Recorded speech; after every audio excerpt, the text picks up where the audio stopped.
ውልቅን ደረጃ ማህበርን ኣብዚ ዘብጽሕካና ንስኻ ኢኻ ጎይታ ነመስግነካ ኣለና ኣምላኽና ንስኻ ኸኣ ሓይሊ ውሒድካ ማእከል ኣቋሪፅካ ይትፈልጥን ኢኻ ስጋዕ መወዳእታ ተብጽሕ ንስኻ በይንኻ ጥራሕ ኢኻ እግዚኣብሔር ብዙሓት ጀሚሮም ዘይውድኡ ኣማልኽቲ ብዙሓት እዮም እግዚኣብሔር የብሎምን ኣይሪኡን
سجدنا حجها هللويا نتعب أملاخ هللويا هللويا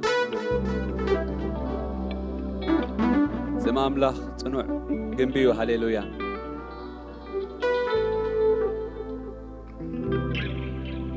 هللويا سمو مسجعنا هللويا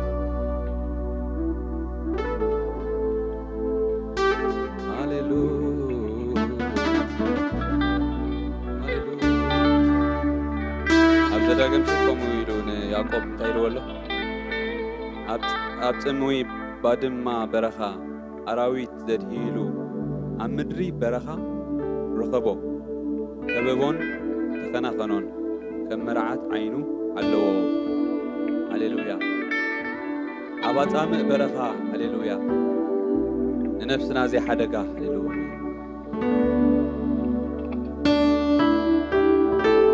هللويا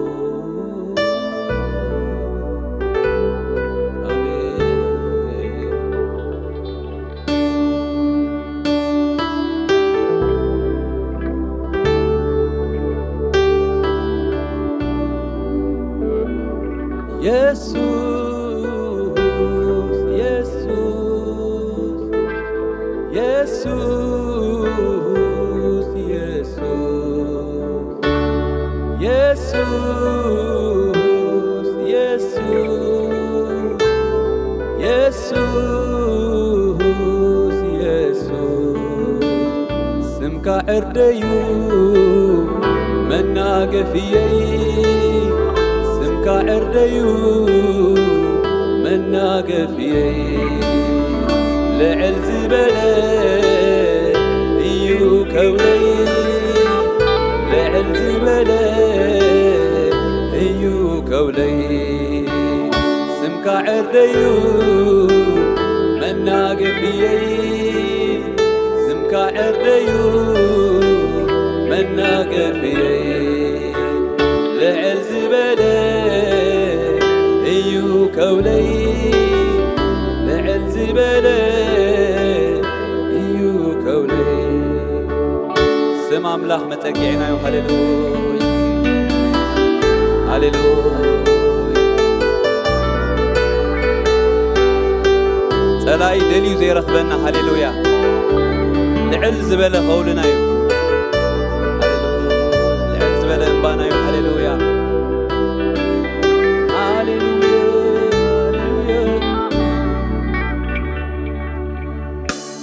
سمكا ابلو اللخو حيلي ابلو اللخو كوحي ابلو اللخو عردي ابلو اللخو كولي ابلو اللخو سمكا ابلو اللخو حيلي بلو اللخو كوحي بلو اللخو عردي بلو اللخو لي بلو اللخو يسوس يسوس يسوس يسوس يسوس يسوس يسوس يسوس سمكا عرديو مناقفيي سمكا عرديو مناقفيي لعز بلد ايو كولي لعز بلد ايو كولي سمكا عرديو مناقفيي سمكا عرديو مناقفيي لعلت بلد ايو كولي لعلت بلد ايو كولي هاليلويا هاليلويا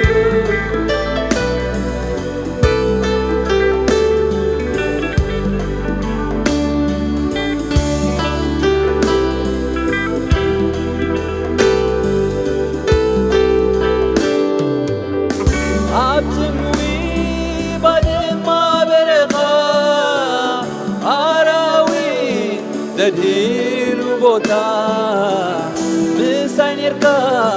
ايتفل خانن سنايكا ايغودلن مساينيركا ايتفل خانن سنايكا ايغودلن ابتموي بعدما برخا تدهيل بوتا مساينيركا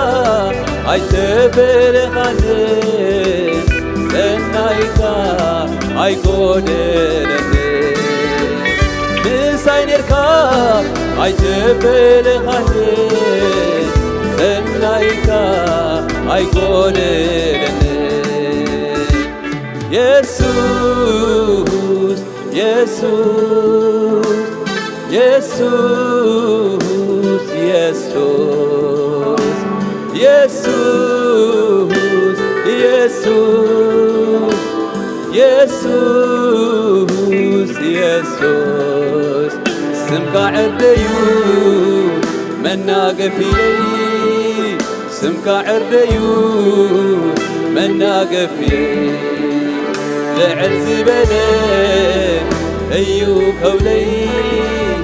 لعز بلد ايو كولي هاليلويا هاليلويا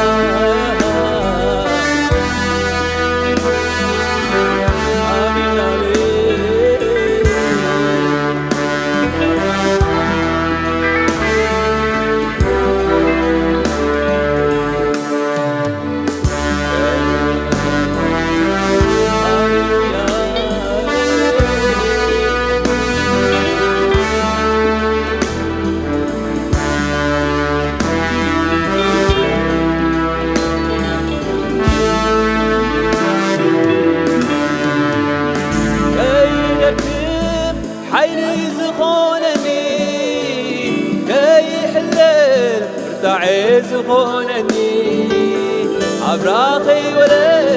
ولل كيبلاني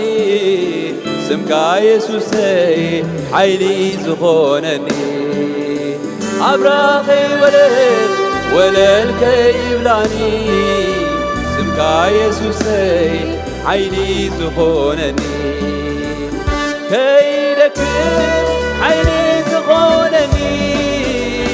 كي حلل تعز زخونني أبراخي ولل كيبلاني سمكا يسوسي حيلي زخونني أبراخي ولل كيبلاني سمكا يسوسي حيلي زخونني يسوس يسوس يسوس يسوس يسوس يسوس يسوس يسوس سمكا عريو منا قفيي سمكا عريو منا قفيي لعل زبدة أيو كولي لعل زبدة أيو كولي سمكا عريو منا قفيي سمكا عريو منا قفيي لعل زبدة أيو كولي لعل زبدة أيو كولي هاليلويا هاليلويا آمين آمين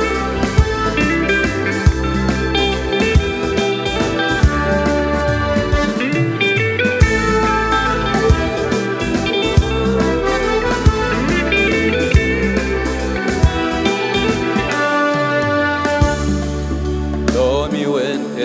منكاي تمني خاملاخي لومي وانك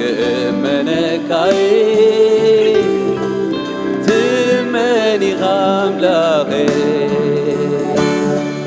لومي وانك وكلكاي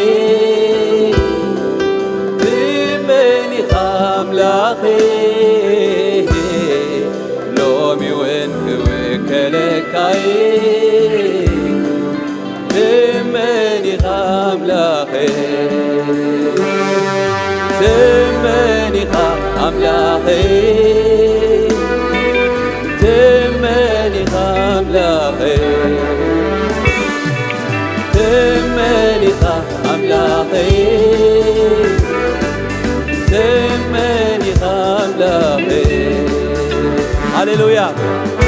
تمني خانسنا هاليلويا تمالي ذا ساقر كيا نفسنا هاليلويا لوموني أمنك هاليلويا هاليلويا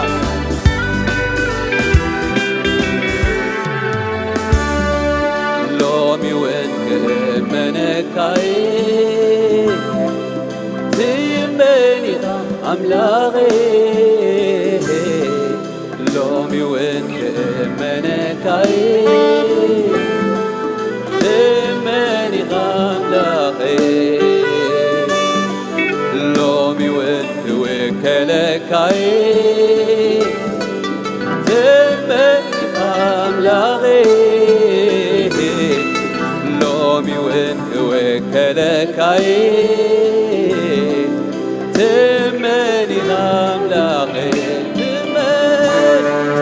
تمني خاملاخي تمني خاملاخي تمني خاملاخي تمني خاملاخي محرتك بعيني رئي محرتك بعيني رئي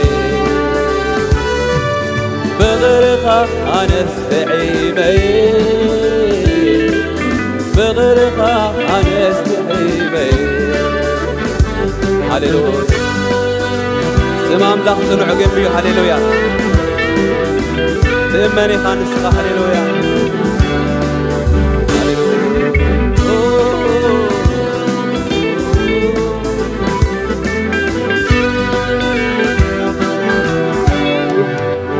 نادي زريقي عب زريقيو يا بير زريقي إلى سميو كساعد تبن عقريم كايا تسفى زي بلو تسفى خوين كايا نادي زريقي عب زريقيو يا بير زريقي إلى سميو كساعد تبن عقريم كايا تسفى زي بلو تسفى خوين كايا زتوعو خاطركب اللوم نسخا بكتب للو ملسين حتو ميغا زتوعو خاطركب اللوم نسخا بكتب للو ملسين حتو ميغا تمسكن يسوس تمسكن يسوس يلن كما خايلن مني مسلك تمسكن يسوس تمسكن يسوس يلن كما خايلن مني مسلك تزوعها تركب اللوم الصغار بكتب للوم ملسين حتو بيخا تزوعها تركب اللوم الصغار بكتب للوم ملسين حتو بيخا تمسكن يسوس تمسكن يسوس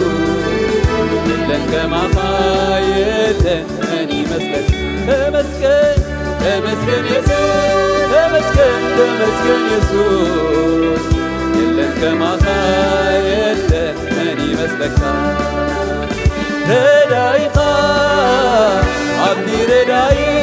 زي بلو عبدي رداي زي بلو عبدي رداي زي بلو عبدي رداي زي بلو سماعيها عبدي سماعي زي بلو عبدي سماعي زي بلو عبدي سماعي زي بلو عبدي سماعي زي بلو فواسيخا عبدي فواسي زي بلو عبدي فواسي زي بلو عبدي فواسي زي بلو عبدي فواسي زي بلو هاليلويا هاليلويا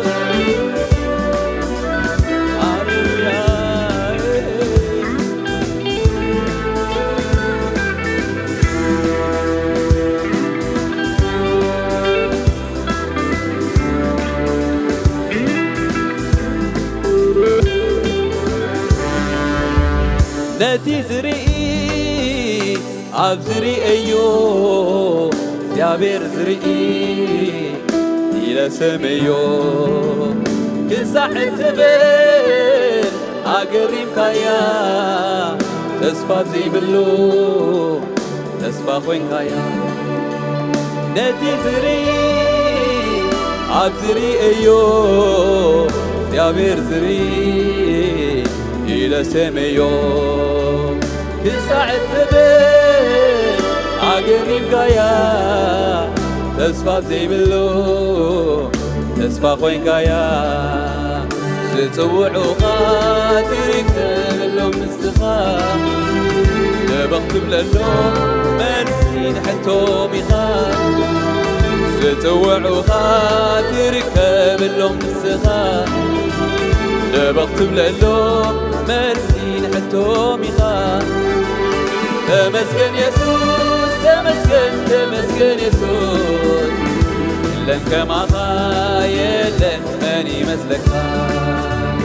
تمسكن يسوس تمسكن يسوس يلن كما يلن مني مسلكا هاليلويا توعو خاطر كبام دقيقة نسخة هاليلويا هاليلويا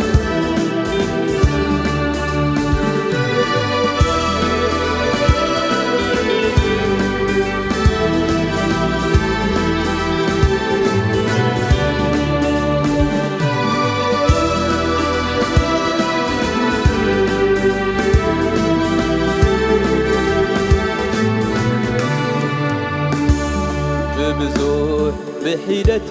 مدحان سيوناتك صادقتي حلوة كمرعات عينها ببزور بحيدة مدحان سيوناتك صادقتي حلوة كمرعات عينها كمرعات عينها كمرعات عينها كمرعات عينها كمرعات عينها كمرعات عينها كمرعات عينها ببزور ببزور بحيدة مدحان سيوناتك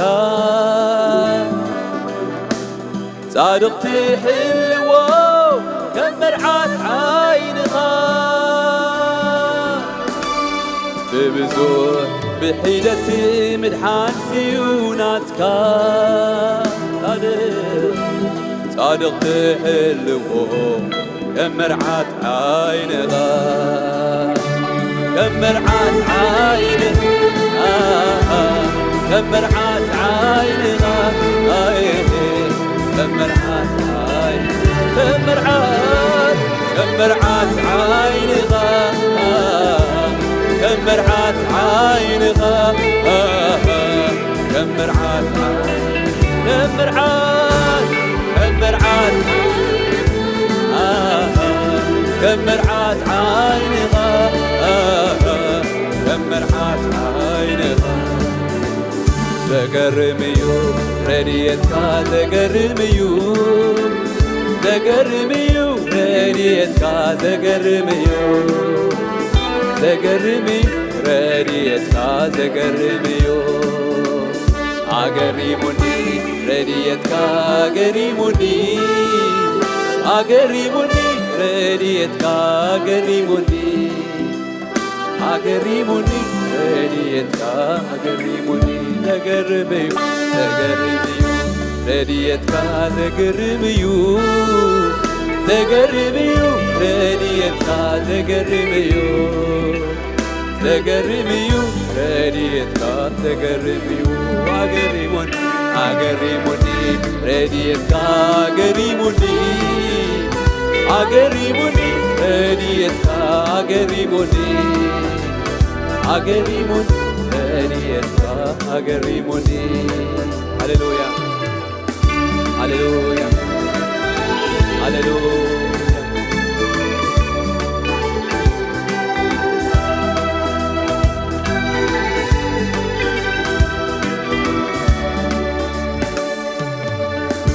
هاليلويا هاليلويا رديت أملاخ استعامل سباب زبيت تلوسك هاليلويا كبري هاب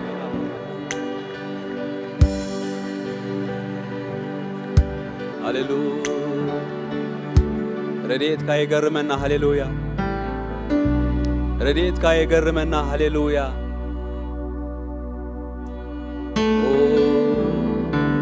هاليلويا ببزوح بحيدتي مدحان سيوناتك صادقتي حلوة كمرعات عينها ببزوح بحيدتي مدحان سيوناتك صادق تحلمو كم مرعات عينها كم مرعات عينها كم مرعات عينها كم مرعات عينها كم مرعات عينها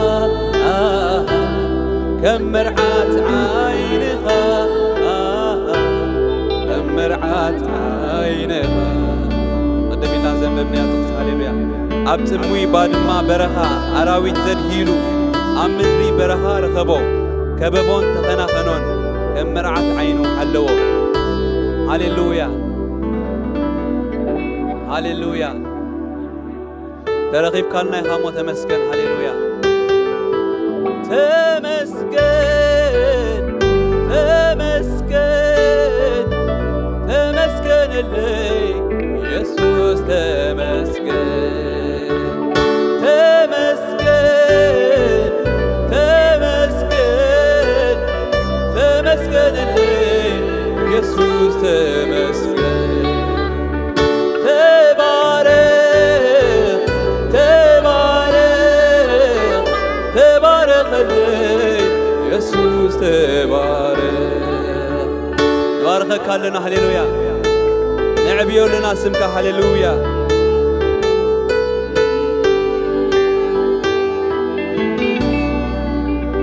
هللويا هللويا هللويا هللويا زمنات كزي زغوتر مكرا من يزقل عقلني أبسي تببا نفسي هداسينا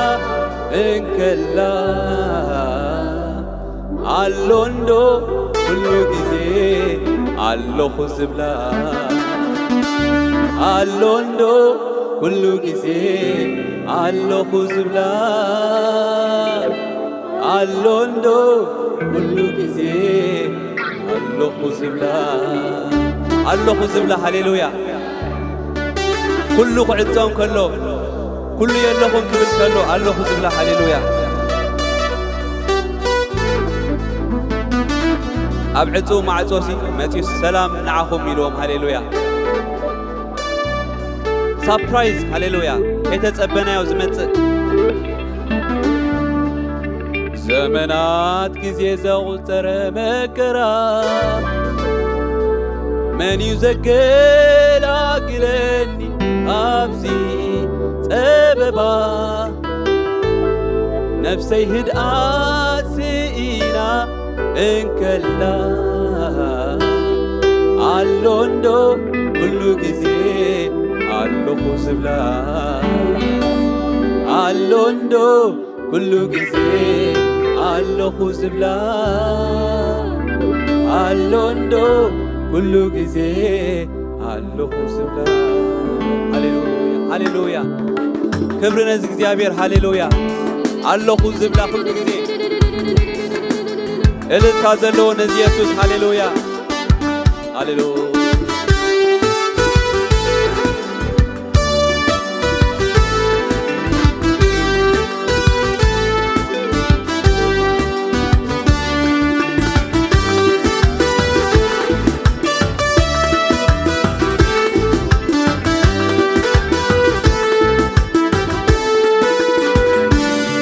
زمنات كزي زغوتر مكرا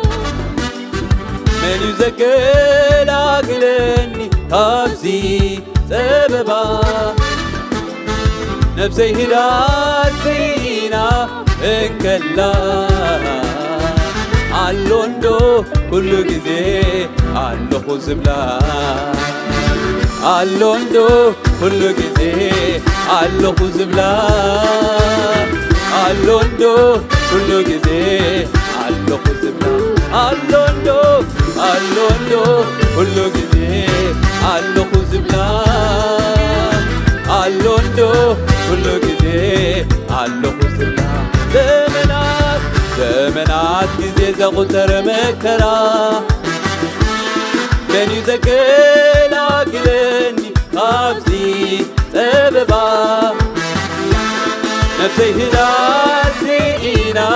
እንከላ አሎንዶ ሁሉ ጊዜ አለኹ ዝብላ አሎንዶ ሁሉ ጊዜ አለኹ ዝብላ አሎንዶ ሁሉ ጊዜ አለኹ ዝብላ አሎንዶ አሎንዶ ሁሉ ጊዜ አለኹ ዝብላ አሎንዶ ሁሉ ጊዜ አለኹ ዝብላ ጉዳዬ ይሪኻ ከም ሰብ ስቕ ዘይትብል ኣብ ሰማይ ወሪድካ ብኺዳንካ ትዝክር መታን ምሳኻ ብዘላለም ክነብር ኣውፂኻኒኻ ለውሃትካ ክነግር ኣታ ትሬ ኣታ ትዝክር ኣታ ትሬ ሁሉ ጊዜ ዘካሪ ኣታ ትሬ ኣታ ትዝክር ኣታ ትሬ ሁሉ ጊዜ ዘካሪ ሃሌሉያ ሃሌሉያ ከም ሰብ ሱቕ ዘይትብል ሃሌሉያ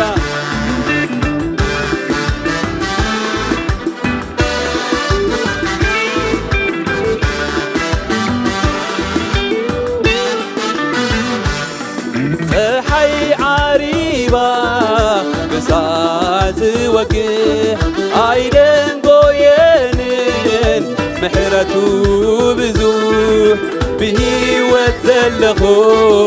ክብሩ ከዘንቱ ይደምቕ ገና ክሳብ ምልኣቱ ብሂወት ዘለኹ ክብሩ ከዘንቱ ይደምቕ ገና ክሳብ ምልኣቱ ፀሓይ ዓሪባ ብሳዕ ዝወግሕ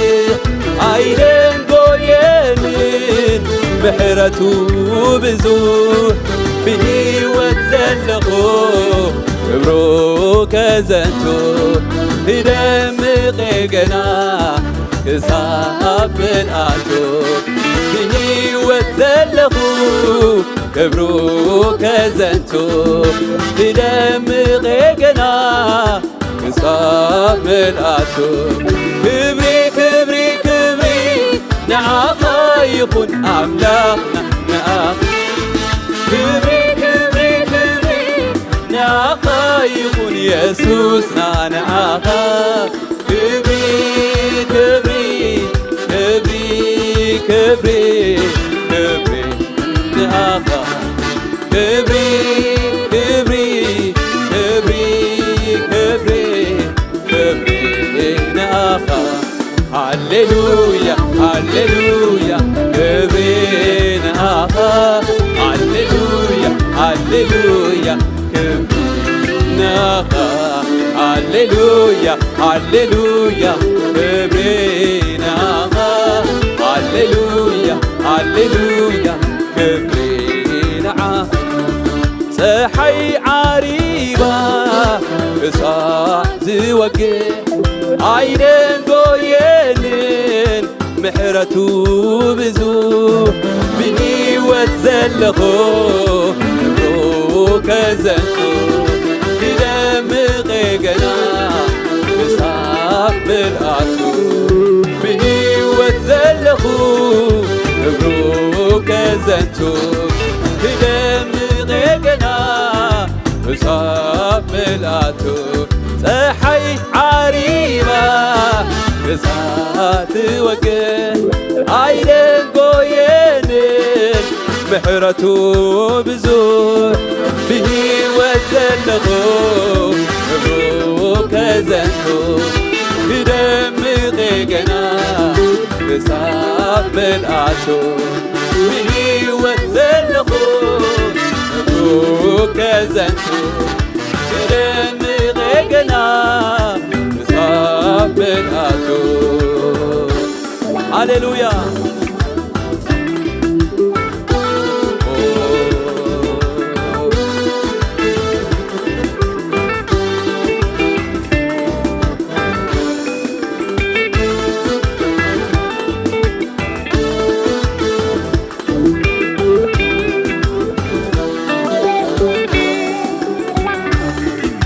እናደኸሙ ተዛረርተይ እናበርትዐት ትዛቤትን እናደኸሙ ተዛረርተይ እናበርትዐት ትዛቤትን እናወደቑ ተዛረርተይ እናበርትዐት ትዛቤትን እናወደቑ ተዛረርተይ እናበርትዐት ትዛቤትን ምኽንያቱ እዚዩ ብላለኹ ሳላ ምሕረትካን ጸጋኻን ምሕንያቱ እዚዩ ሳላ ምሕረትካን ጸጋኻን ሳላ ምሕረትካን ጸጋኻን እዩ ሳላ ምሕረትካን ጸጋኻን እዩ ሳላ ምሕረትካን ጸጋኻን እዩ ሳላ ምሕረትካን ጸጋኻን እዩ ሳላ ምሕረትካን ጸጋኻን እዩ ሳላ ምሕረትካን ጸጋኻን እናደኸሙ ተዛረርተይ እናበርትዐት ትዛቤት እናደኸሙ ተዛረርተይ እናበርትዐት ትዛቤት እናወደቑ ተዛረርተይ እናበርትዐት ትዛቤት እናወደቑ ተዛረርተይ እናበርትዐት ምኽንያቱ እዚዩ ብላለኹ ሳላ ምሕረትካን ጸጋኻን ምኽንያቱ እዚዩ ብላለኹ ሳላ ምሕረትካን ጸጋኻን ሳላ ምሕረትካን ጸጋኻን እዩ ሳላ ምሕረትካን ጸጋኻን እዩ ሳላ ምሕረትካን ጸጋኻን እዩ ሳላ ምሕረትካን ጸጋኻን እዩ ሳላ ምሕረትካን ጸጋኻን እዩ ሳላ ምሕረትካን ጸጋኻን ዘይሕለፍ ሓሊፍካኒ ምድረ በዳ ኣስኪርካኒ እናወጻእካ ከቅድመይ እናጠንቀቕካዮም ክተላተይ ኣይንስኻ እንዲሕ ዋዕ ከይረኽበኒ ኣይንስኻ እንዲሕ ከውለ ዝኸም ኣይንስኻ እንዲሕ ብርቱዕ ተበጃዊ ኣይንስኻ እንዲሕ ጽላል መሰው ኣይንስኻ እንዲሕ ዋዕ ከይረኽበኒ ኣይንስኻ እንዲሕ ከውለ ዝኸም ኣይንስኻ እንዲሕ ብርቱዕ ተበጃዊ ኣይንስኻ እንዲሕ ጽላል መሰው በኣኻ ነፍሰይ ዓሪባላ ተደላሊላ ቀሲናላ በኣኻ ነፍሰይ ዓሪባላ ተደላሊላ ቀሲናያ ባህባህባ ባሂልዋ ባህባህ ባሂልዋ ደስ ደስ ደስ ደስ ኢልዋ ደስ ደስ በኣኻ ነፍሰይ ዓሪባላ ተደላሊላ ቀሲናላ በኣኻ ነፍሰይ ዓሪባላ ተደላሊላ ቀሲን ባህባህባ ባሂልዋ ባሂልዋ ደስ ደስ ደስ ደስ ኢልዋ ደስ ደስ ደስ ደስ ኢልዋ እልልታ ዘለዎ ነዚ ኢየሱስ ሃሌሉያ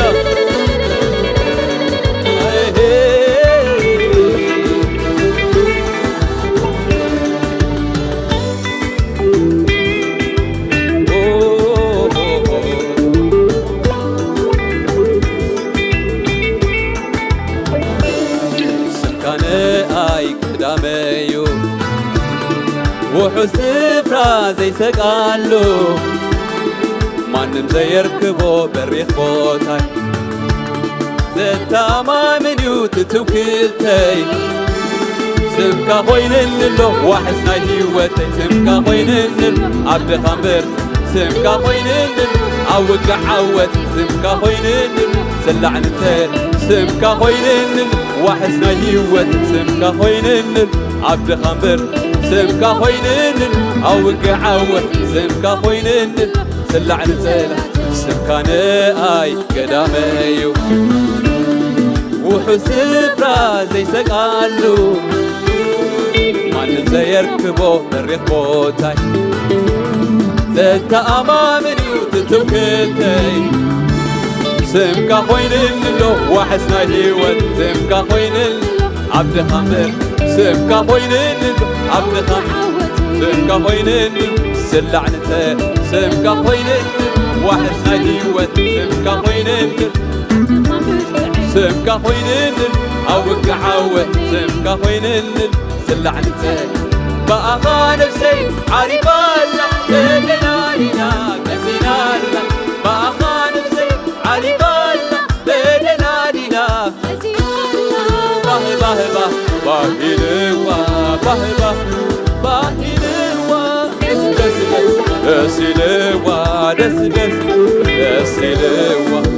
ባህባ ባህዋ ባህባ ባህዋ ደስ ደስ ደስ ደስ ይለዋ ደስ ደስ ደስ ይለዋ ሃሌሉያ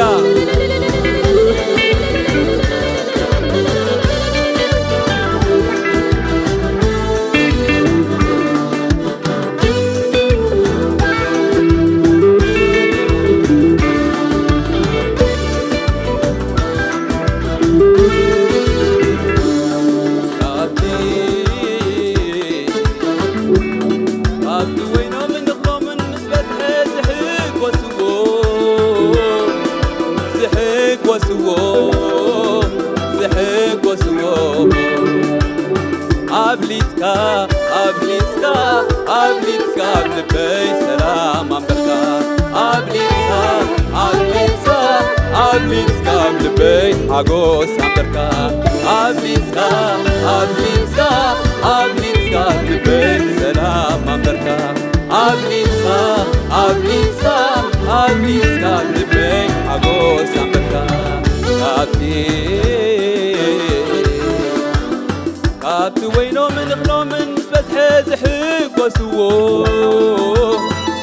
زحيق وسووه زحيق وسووه أبليتكا بيت سلام أمريكا أبليتكا بيت أبوس أمريكا أبليتكا بيت سلام أمريكا أبليتكا بيت أبوس أمريكا هاليلويا هاليلويا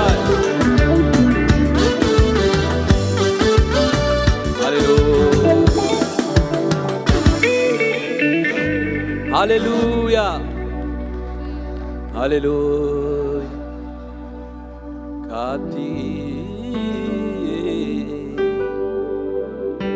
كابتي وينو من خلو من مسبسح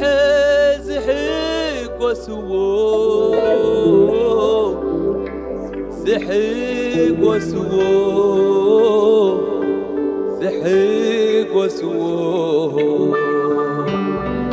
أبليتكا بلبي سلام أمبركا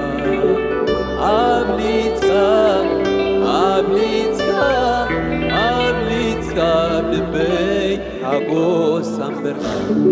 أبليتكا هاليلويا أبليتكا بلبي حاجوس كان زوبو سلام كمتي علم تبو سلام أيكونن هاليلويا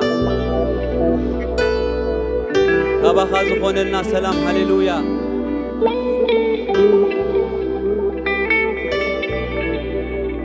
هاليلويا هاليلويا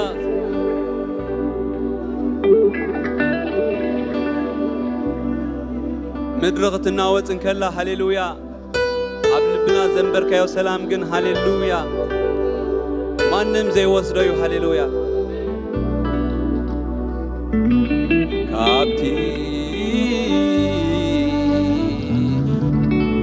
كابتي وينو من خلو من مسبسح زحيق وسووه زحيق وسووه أبليتكا بلبي سلام أمبركا أبليتكا بلبي حاجوس أمبركا أبليتكا بلبي سلام أمبركا أبليتكا بلبي حاجوس أمبركا هاليلويا هاليلويا هللويا هللويا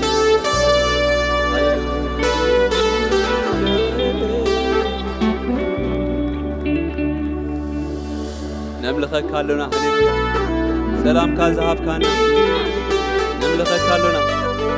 نسجد الكامتنا لنا لمون كنملخك كامتنا لمون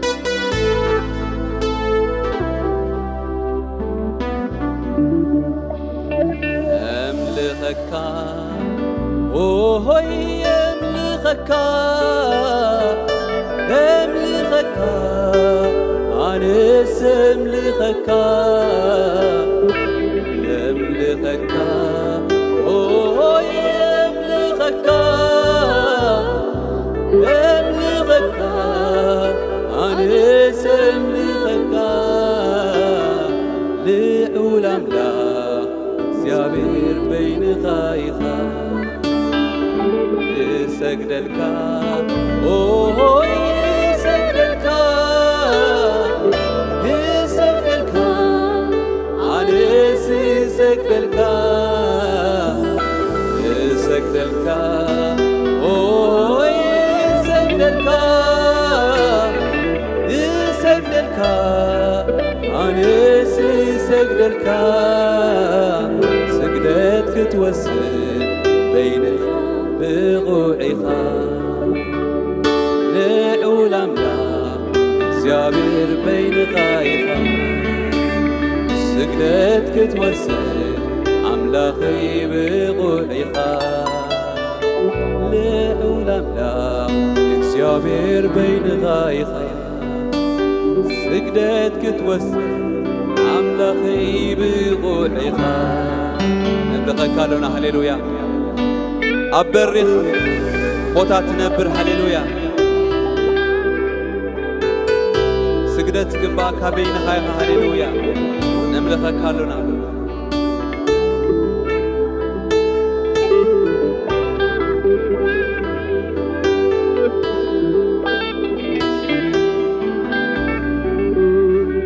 ملاختي أبزر يا زوفانكا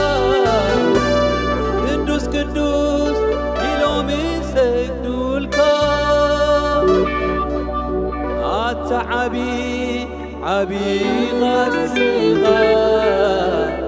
ملكا يا مدري بيتكا بكميلي سجد بكلميغا موشتوي سبروني برغا عبي غسغا ملكا يا مدري بعبتكا بكميلي سجد بكلميغا موشتوي سبروني برغا أملخك أوه أملخك أملخك أملخك أوه أملخك أملخك عليس أملخك لعلم اكسيابير بين غايخا سجدك أوه سجدك سجدك أنسي سجدك سجدك أوه سجدك سجدك أنسي سجدك سجدت كتوسل عملاخي بغوعيخا لعلم لا اكسابير بين غايخا سجدت كتوسل عملاخي بغوعيخا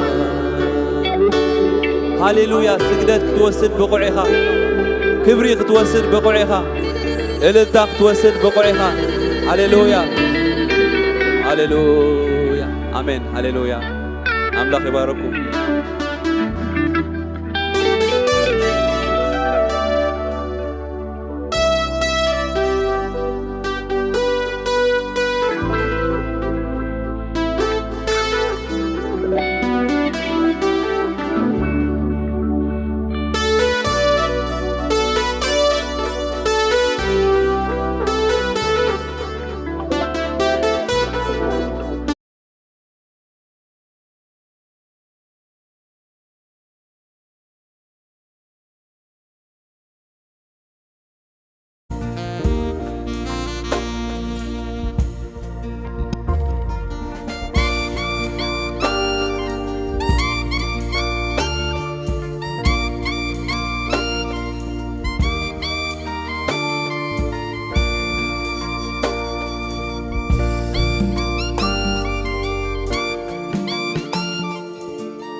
ناتو يغاد ذكر أملوخ عجندا متأخذ حاسبوني رس أفدك تشرش مصر أخو غيري من شعو مالتي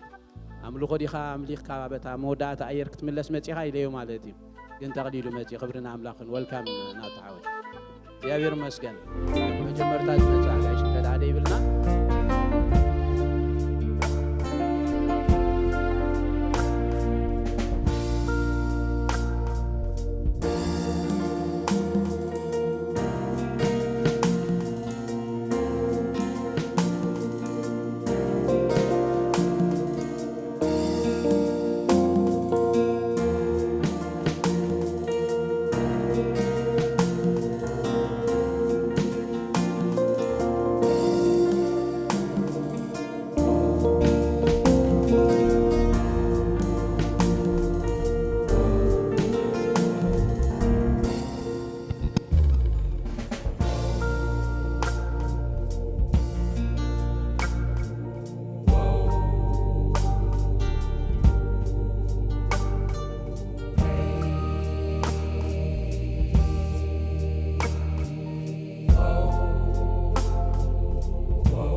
تأوانو خم تود أنت أوان جيزي خمسة أخل أي تردعنا أنا أبو أمري فادوس نودي إد مثلا نيرمان نتو صحفة ينبوب كون زخانة بالتعمي تصبوا زخانة ناي أملخ أوان نيرنا تصبوا زخانة ناي قال أملخ جيزي نيرنا زي أبير مسكن أبتي مودة أتاخا أقوله نفتي نمفسا سويد ما نمسكت درجة كسعزبت صحيح نيروتني أملخ أنت دارينا يخلاتنا مالت حكي نفتي تمسطه ويد ما نفتي رأسها مهب درجة أملخ قوم وخون خلالهم مشالو قلتيفو زقارت صكا خون يبولونمو ناي بوزحات سبات كابد سمعخو رئيتو ግን እዚ ሲቅልጥፍ ቅልጥፍ ኢሉ እንተኾነ ጽቡቕ ነይሩ ዝብል ርእይቶ ኣሎ መዘምራን ንዓኻትኩም ሓድጋ ማለት እዩ ኢንጂነር ሓወይ ወይታ ይባርኩም ካልእ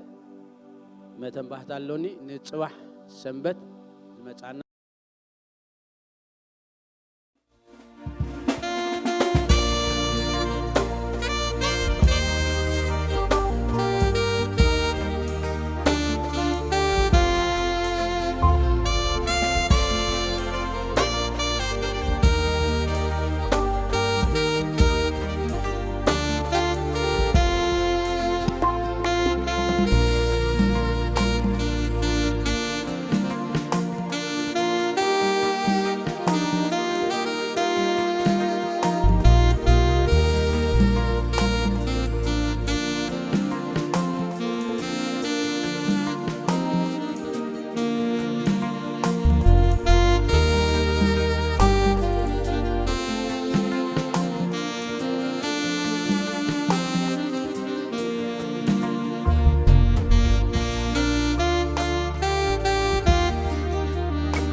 بروحات كلهم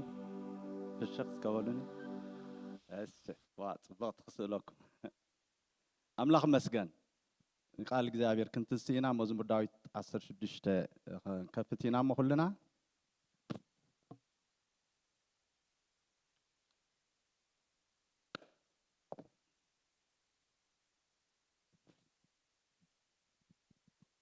كبرنا أملاخنا يخون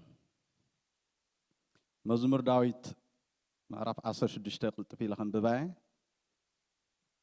واملاخ باخا وكلالهم حلوني نجزابير نسخة قويتايخا بزي نسخة سناي يبليني ليو أمدر زلو قدسان نساتهم كبراتهم بحاجة كلنا نباتاتهم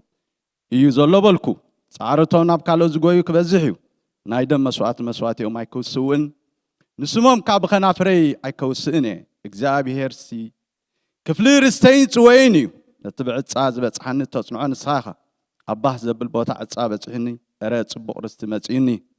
نتزم عدني إجزابير إبارخو اللهو بليتكوا كلاليتي مهرانين نجزابير كل جيزي أبكن ميجيري بيماني سلزغوني أيكنا وصني ننفسي أبسيو لا يتحدقان قدسان كاتفات كري أيتفكدني خامو سلازي لبي حقوس كبري إلل يبل سقاي وناب صنع حدري نمجدي هوت تحبرني أبكن ميجسكا نحقوس سقاب أب يمان كاون زل ألم بصنا الله أب نمجدي هوت تحبرني أبكن ميجسكا نحقوس سقاب الله أب يمان كاون زل ألم بصنا الله هللويا سلازي قال سكن قوي تقبرها بوحواتي بحق هللويا هللويا هللويا نمجدي هوت تحبرني أبكن مجسكا نحقوس صقاب أب يمانكا نزل علم بصنا الله أبكن مجسكا نحقوس صقاب أب يمانكا نزل علم بصنا الله هللويا دسي زبلني እግዚአብሔር መሳይ ምህላው ባሄ ዝብለኒ እግዚአብሔር መሳይ ምህላው ምህላው ጥራይ ንሱ ያአኽለኒ ምህላው ጥራይ ንሱ ያአኽለኒ ምህላው ጥራይ ንሱ ያአኽለኒ ምህላው ጥራይ ንሱ ያአኽለኒ باهي زبلني እግዚአብሔር መሳይ ምህላው دسي زبلني እግዚአብሔር መሳይ ምህላው ምህላው ጥራይ ንሱ ያአኽለኒ ምህላው ጥራይ ንሱ ያአኽለኒ ምህላው ጥራይ ንሱ ያአኽለኒ ምህላው ጥራይ ንሱ ያአኽለኒ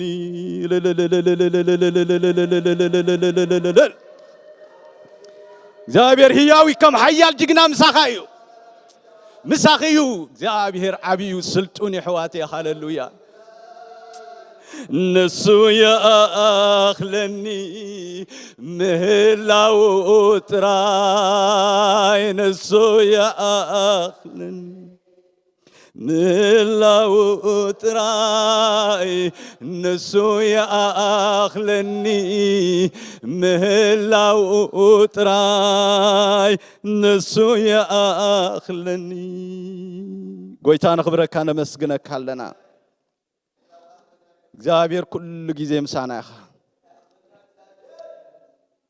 እግዚአብሔር ኣብ ቅድመ ጌሬዮ በየማነይ ስለዝኾነ ኣይክናወፅን ኢሉ ብመገዲ ህይወት ትሕብረኒ ኣብ ቅድሚ ገጽካን ሓጎስ ጽጋብ ኣብ የማንካ ንዘለዓለም ብጽዕና ኣሎ ጎይታ ነኽብረካ ነመስግነካ ኣለና ስለ ዝቃል ዝነኽብረካ እግዚአብሔር አምላኬ ንሕና ወልድካ ኢና ቅድሚኻ ኣለና ንዓና ዝኸውን ማዕድለካ እግዚአብሔር ስብሕ ማዕድለካ እግዚአብሔር አምላኬ ببقعتنا يكونن أبونا سلزخون كاترح إجزابير بغلتنا يكونن كل خالنت كإجزابير رح خان دنقات إخان إجزابير أملاخي زنبرنا مجزابير بس ساعات بخل خد قلبنا بزلينا زبل اختمال لنا نتسل لنا إجزابير حيل قال كاي جلت لنا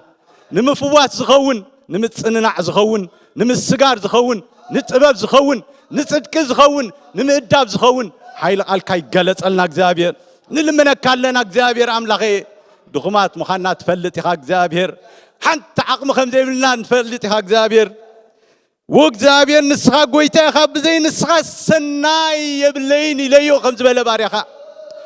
ሰናይ የብልና ንእግዚአብሔር አምላኬ ብዘይካ ኸ ሰናይ የብልና ንእግዚአብሔር ሓይል ቃልካ ይገለጽ ተገለጸልና እግዚአብሔር አበርታዕና እግዚአብሔር እሕይለና እግዚአብሔር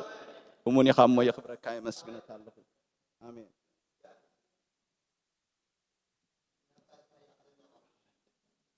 كبرنا أملاخنا يكون لما علتيك على الجزائر نكافلو حجوس زبلي أملاخ مسجن حجوس أما تشارشا زمران زماري هونا حجوس زبلني رتاعت بالنيرة تبيعت من الكوتا دمت تمام أول لا نحن نو خلا هنقدر أوه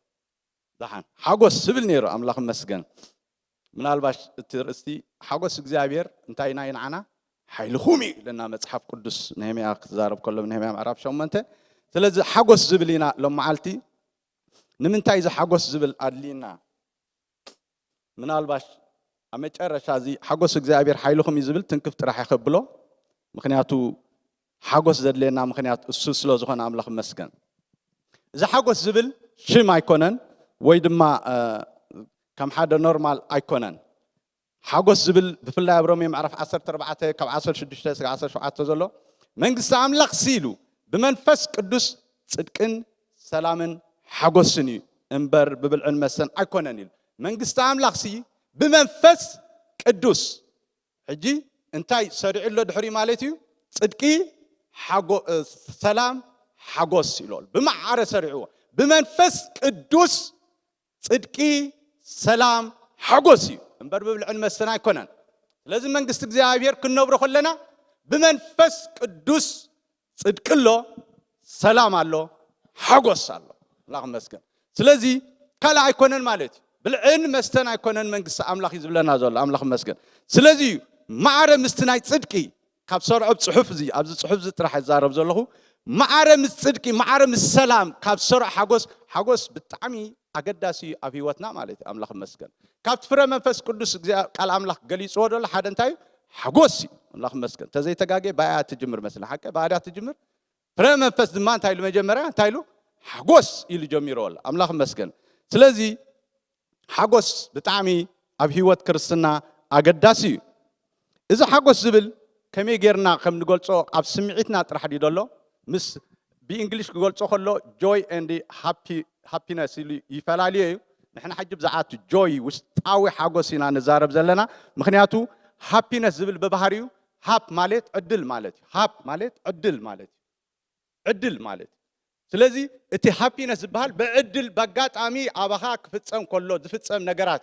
خونلكا كله تعجوسو حاجوس كي كون كاي خلي مالت سلزي اتي happiness زبل نقرفه بسجا نجار ماي بمستعد راح ممكن حاجوس نخلينا سيكوننا نزارب زلنا joy زبل مالتي أملاخ مسكن حقوس زبل إنا تمسرتو خنزارب دلينا دلنا أملاخ مسكن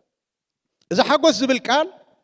بناي زي ناي غريق أقال على مخنياتو تحقوس زبل قالات بتقرني قرب سلزو حدنا بحتا خنبلو نخلينا قالوا قالاتو ممكن تقام نخلينا جن بغريق شارع يبلو إدما كابتي شاريس زمت قال شاريس كاريس مالتكا غريس مالتي تصقا مالتي حج حقوس مالت صقوب تصقع إذا سمع أملاخ مسكن تصقع زتصقبه راح يحقوس خل تصقع زتصقبه أملاخ مسكن ምድራዊ ነገር ደይኮነሲ ካብ እግዚአብሔር ብዝኾነ ብጸጋ ዝጸገበ ብጸጋ ዝተመለሰ ወይ ድማ መንነት ሓጎስ ኣለዎ ንብል ማለት ኣምላኽ መስገን ስለዚህ ሓጎስ እዚ ስኺሉ ዝመጽእ ዘይኮነሲ ካብ እግዚአብሔር ንቕበሎ ጸጋ እንቕበሎ ነገር እዩ ክብርና ኣምላኽ ይኹን ጽጉብ ጸጋ ክትኮን ከለኻ ሓጎስ እግዚአብሔር መልኢካ ኣሎ የስም ኣምላኽ መስገን እዚ ሓጎስ እዚ ኣብ ህላውነት እግዚአብሔር ይዝርከብ ኣብ ትመንነት እግዚአብሔር ይዝርከብ እግዚአብሔር ሕጉስ እዩ ኢየሱስ ክርስቶስ ኣብ ዘመኑ ብሙሉ ሕጉስ ነይሩ ሕጂ ኢየሱስ ክርስቶስ ክጓዓዝ ከሎ ክንሪኦ ከለና ከም ዘይተሓጎሰ ይመስለና ናይ ክርስትና ህይወት ሓደ ግዜ ድንን ኢልና ስለንኸይድ ወይ ድማ ብዙሕ ስለንሓስብ ዘይንሕጎስ እዩ ዝመስል ኖ ኢየሱስ ክርስቶስ ኣብ ዘመናት ብሙሉ ሕጉስ እዩ ኣብ ሰማያትኮ ትቀንዲ መንነት ዝግለጽ እንታይ ድዩ ሓጎስ ኮይ ሓጎስ ይኮ ኣብ ሰማይ ምስከድናኮ ብዘይ ንገር ሓጎስ ኢና ኮን ሓጎስ በቲ ዘሎ ናይ እግዚአብሔር ነገር እቲ ናይ መጨረሻ አልቲሜት አባና በትንሪኦም በትዝበጽሐናይ ነገር ኣብ ህይወትና ንጥዕሞ ነስተማቕሮ ሓጎስ ስለዚ ኣብዚ ምድር ዝኸለውን ኣምላኽ መስገን እግዚአብሔር ናይ ስላሴ ሕብረት ብሓጎስ ተሰረተ ስለ ኣብ ሓጎስ ስለ ዘሎ ኣምላኽ መስገን ኣቦ ወዲንዎ ነቦ ክብሮ ከሎ ይሕጎስ ሓጎስ ኣሎ መንጎ ስለዚ ኣምላኽ መስገን ኣብዛ ምድር እዚኣ ክንመላለስ ከለና ድማ እዚ ሓጎስ እዚ የለና መንግስቲ ኣምላኽ እንታይ ሓጎስ ኣለዋ ጽድቅ ኣለዋ ሰላም ከኣለዋ ኣምላኽ መስገን ጎይታና ኢየሱስ ክርስቶስ ኣብ ሉቃስ ምዕራፍ 10 ክገልጾ ከሎ ንሐዋርያት ነቶም ሐዋርያት ምስላኣኾም ስሙ ኣጋንንት ተኸውፁ ናብ ርሑቕ ምስላኣኾም ምስ ክምለሱ ከሎ እንታይ ኢልና ኣጋንንት ስለ ዝወፅሎም እናተሓጎሱ መጹ ብለክ እናተሓጎሱ አጋንንት ስለዝወጽልና አስተሐጉስና ኢሎም አጋንንት ኢየሱስ ካንተ ኢሎ ሰይጣን ከመብረቅ ከብ ሰማይ ከመብረቅ ኩወድቅ ኮለራኹ አጋንንቲ ናይ ሰይጣን ሰዓብተ አገልገልቲ ማለት አነ ግን በዓቢዩ ሰይጣን ከመብረቅ ኩወድቅ ኮለሪዬ አጋንንት ስለዝወጽልኩም ትሕጎስልኩም ኢሎ ከይወጽልካ ኸኹልዮም ተዘይወጽምልካ አይክትሕጎስኒኻ ማለት ግን ኢየሱስ ክርስቶስ በዓቢ ናይ አጋንንት ሙጻ ዘይኮነ ሰይጣን በዓቢው ከመብረቅ ካብ ሰማይ ንምድሪ ክወድቅ ኮለሪዬ ንሽተያ ማለት ሽዑ እንታይ ኢልዎም ኣብ ልዕሊ ተመንን አንቅርቢትን ካልን ክትረግጹ ስልጣን ሂበኩም እዚ ሲምፕል ጊፍት ሓደ ነገር ግን ህይወትኩም ኣብ ሰማይ መስሽምኩም ኣብ ሰማይ ስለተመዝገበ እንታይ ግበሩ ኣዝኹም ተሓጎሱ እንበር አጋንንት ስለዝወጽልኩም አይኮንኩም ክትሕጎሱ ዘለኩም ኢሎ ሽምኩም ኣብ መዝገብ ህይወት ስለተጻሐፈ እንታይ ግበሩ ኣዝኹም እስካዚኹም በሉ ሕዋቴ አጋንንት ስለዝወጽልካ ኦኬ ተሓጎስ ግን ጎይታ እንታይ ኢልና ኣይትተሓጎሱ ይኸማን ኢለዋ በዓቢ ሰይጣን ከመብረቅ ካብ ሰማይ ክወድቅ ኮለሪዬ ኣብ ነገር አይኮነን ኢሎ ታዛ ዓቤት ነገር ስምኩም ኣብ መዝገብ ህይወት ስለተጻሐፈ ኣዝኹም ተሓጎሱ ካውታይሉ በዓሉ ኢየሱስ ካጥቅስ 21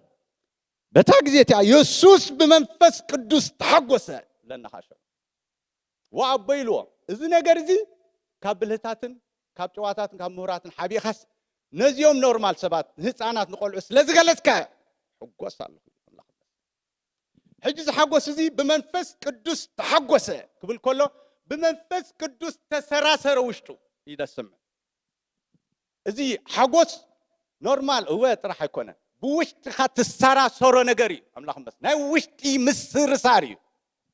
ሓጎስ ንብሙሉ አካላትና ዝቆጻጸሮ ነገር እዩ ኣምላኽ መስገን ለምሳሌ ኣብ ሓንቲ ገዛ ጨና ፊፍ ተቢልካ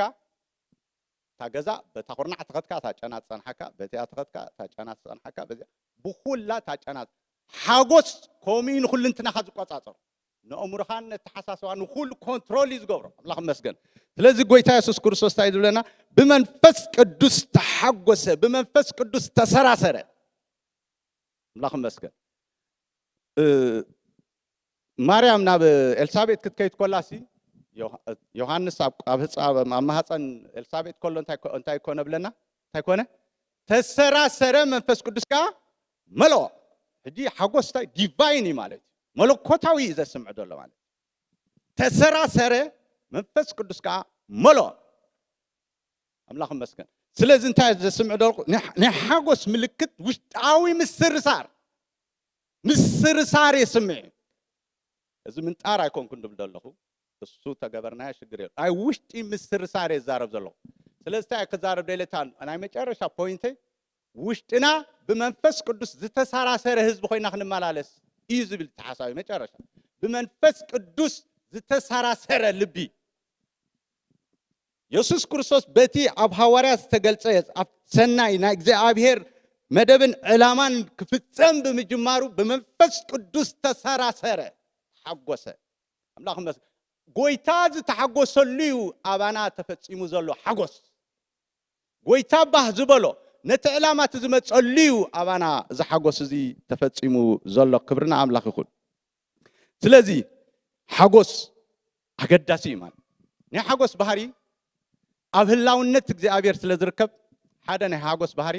ብእንግሊሽ ታይብሎም 4A ይብሎ abundant ይብሎ absolute ይብሎ adequate ይብሎ ካልኻ available ካይብሎ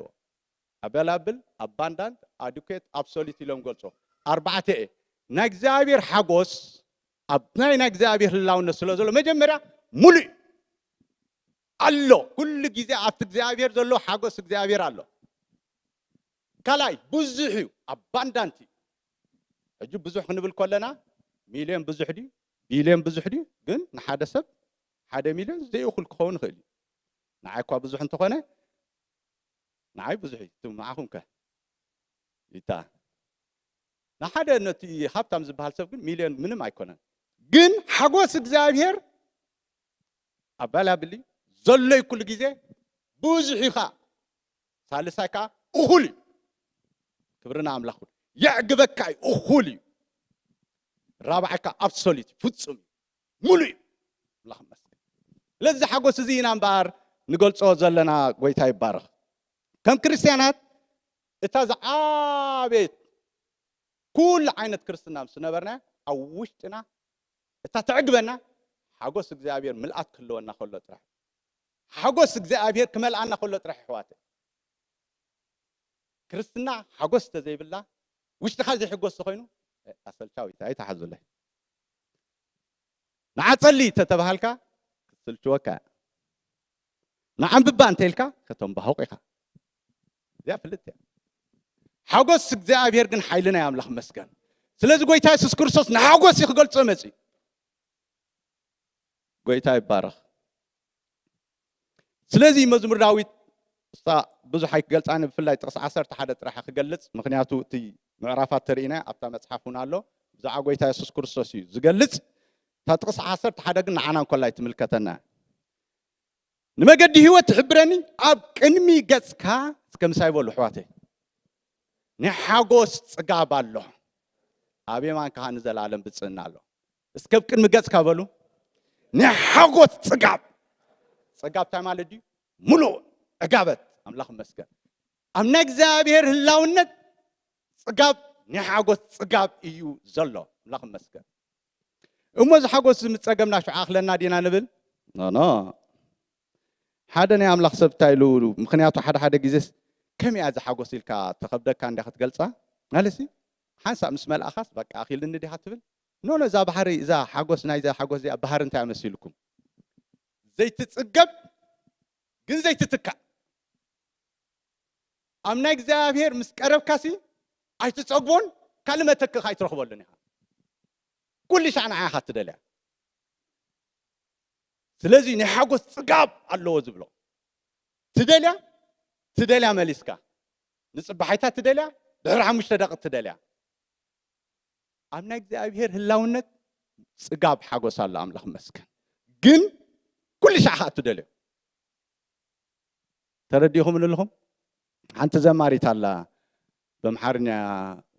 ሽማ ራሄል ያሽማ ግን በመሐርኛ ዳርካ አደርበሽ በሽልካ haytulni ገዲፈ ያለኹ ከዝምራ ግን ታይትብል ድጉድግ ይያልኩ ካብ ስራሕ መጽየሲ ድጉድግ ይያልኩ አመን ኣብታ ናይ ጸሎት ቦታ ክንብርከኽ እናፈቅ ኢላ ድጉድግ ይያልኩ እንታይ ማለት ምጽኢላሲ ክዳናው ጻቢላሲ ቀንድ ክትገብሮ ትደልሲ ክትብርከኽ መግቢ ኮነት እንተሃርፍ ገዛና ክንመጽ ኮለና መቸም እንታይና ንሃርፍ ምጽኢልና በዓል ሰላም የተለዋ ቅርብርብርብርብ ከብላልካ ከለዋ እግርኻ ስቕል አቢልካ እንካ ትብለክ ስያኻ ደስ ዝብለክ ሓቀ ገዛኻ ደብህገካ እኮ ገለ ጽቡቕ ስለ ዘለዎ እዩ ሓቀይዶ ይትም ሕዋተይ ዋላ ሲንግል ኩኑ ክድቅሱ ከተዕርፉ ድሌትኩም ክዳንኩም እሱን ድዩ ምስሉ ሽዑ እንታይ ባህ ክብለኩም እዩ ሓቀይዶ ይትም ባህ ክብለኩም ደይኮነ ተዘየለዳ ኣብ ገዛኹም መእታው እኮ የድልየኩም ባህ ክብለኩም ናይ እግዚአብሔር ንደልዮ ባህ ስለ ዝብለና እዩ ምስል ከና አምላኽ ትደልዮስ ባህ ስለ ዝብለካ እዩ ትጸግምሽ እንደገና ኸ ትደልዮ ናይ እግዚአብሔር ባህርኹም እዩ ስለዚ ኮይ ኣብ ሰማይ ንዘል ዓለም ሓጎስ ኢሉ አምላኽ መስገን ንብሊግርሃም ከምዚ ኢሎም ሓቲቶሞ እንታይ ሰማይ ምስከትካ ስራሕ የለ ገለ የለስ ኣይትስልችወካን ኢሎሞ አይ ከም ማዓስ ኮይን ኢሎ ናይ እግዚአብሔር ነገርኮ ኣይብጽሕኒ ኣይጽገምኒ ሕጂ በትናቱ ጋላልጸ መጽሐፍ ቅዱስ ኮም የላን ፍግም ሚልካ መትሰግድ ግልጽ ምስከልካ ካልእ ክብሪ ይረአየካ ኢሉ ኦ ዊልካ ሓመልስካ ትሰግድ ስተልካ ካልእ ክብሪ ይረአየካ ኣነ ከም ይብሎኒ ምናልባሽ ስኾም ኢሉ ገሊጾ ከሆነ እግዚአብሔር ግን ብባህሪ ኣይምኖኒ ነታ ትፈትዋ በዓልቲ ቤትካ ወይ ንውላድካ ትመንዎ ዲኻ ኣይትመንዎን ኢኻ ትመንዎ ነባኻነ ዲኻ ትመንዎ ገለ ሽግር ተዘየለ እግዚአብሔር ብባህሪ ዘይምኖን ዘይጽገብን አምላኽ እዩ አምላኽ መስገን ወዳጀ ኮይና እግዚአብሔር ጸጋ ወዳጀ ኮይና እግዚአብሔር ጥበብ ወዳጀ ኮይና እግዚአብሔር ከአልነት በአሰር ኮይ ብጽሕን እዩ አምላኽ መስገን እሞ ናይ እግዚአብሔር ነገር ቅርብ መሰልናሲ ብናይ እግዚአብሔር ነገር መስተመላናሲ ካብ ውሽጥና ዝግንፍልሲ ሓጎስ አምላኽ መስገን ስለዚህ ኮይ ካብ ልበይ ጽቡቕ ነገር ይግንፍል ኣሎ ኢልዎ የሰራስረካ አምላኽ መስገን ስለዚህ ሓጎስ እግዚአብሔር ኃይልኹም ይዝብለና አምላኽ መስገን ጎይታ ይባረክ ስለዚህ ጎይታ ኢየሱስ ክርስቶስ እንባር ክመጽእ ከሎ መጀመሪያ ዕብራውያን ምዕራፍ 1:8 ብዛዕባ ወዱ ግና ይብለና አታ አምላኸ ይዝፋንካ ንዘላለም ዓለም ይነብር በትሪ መንግስትኻ በትሪ ቀነና ጽድቅ ፈተኻ ዓመጽኻ ጸላኻ ስለዚህ እግዚአብሔር አምላክ ሓለፋ ብጾትካ ብዘይተሓጎስ ቀባካ እዚ በዓ ጎይታ ኢየሱስ ክርስቶስ እዩ ኣብ መዝሙር ዳዊት 45 ከም ገሊጽዎ ኣሎ 7 እግዚአብሔር አምላክካ እንታይ ሓለፋ ብጾትካ ብዘይቲ ሓጎስ ቀባካ ኢየሱስ ክርስቶስ ንበዓሉ ክመጽእ ከሎ እንታይ ኢሉ ኢሳይያስ 61 ኣብ ሉቃስ ምዕራፍ 4 ውን ኣሎ ተዘይተጋ አም ጽድቂ ንኽብሩ ዝኸውን ተኽሊ እግዚአብሔር ተባሂሎም ምእንቲ ክስመዩ ድማ ንሕዙናት ጽዮት ኣክንዲ ሓሙኽስቲ ዘውዲ ክደፍኣሎም ኣክንዲ ሓዘን ዘይተሓጎስ እሱ ብምንታይ ተቐቢዩ ብዘይተሓጎስ ንዓናኻ ኣክንዲ ሓዘን ዘይተሓጎስ ክቐብኣና ይመጽእ ኣምላኽ መስገን ጎይታ ኢየሱስ ክርስቶስ ነቲ ልክዕ እሱ ዝረኸቦ ወይ ድማ ዝተቐበሎ ሓለፋ ብጾትካ ብዘይተሓጎስ ቀብኣካ ዝበሎ ልክዕ ንዓናኻ ልክዕ ዘሰይም ከምኡ ክቐብኣና እዩ ኣምላኽ ዘይተሓጎስ ክቐብኣና ይመጽእ ሕጂ እቲ ምድሓን እቲ ፕሮሰስ ከመይ ገይሩ እሱ ኩሉ ሻዕ ስለ ንምሃሮ ሰብኽ ስለ ዘለኹ ግን ኣብ መጨረሻ ብዘይተሓጎስ ክቐብኣና ይመጽእ ኣምላኽ መስገን ኣክንዲ ጓሂ ዘይተሓጎስ ኣምላኽ መስገን ክህበና እዩ ይመጽእ ስለዚ እሞ ከመይ ገይሩ ዳ እዩ እዚ ዘይተሓጎስ እዚ ኣባና ተገሊጹ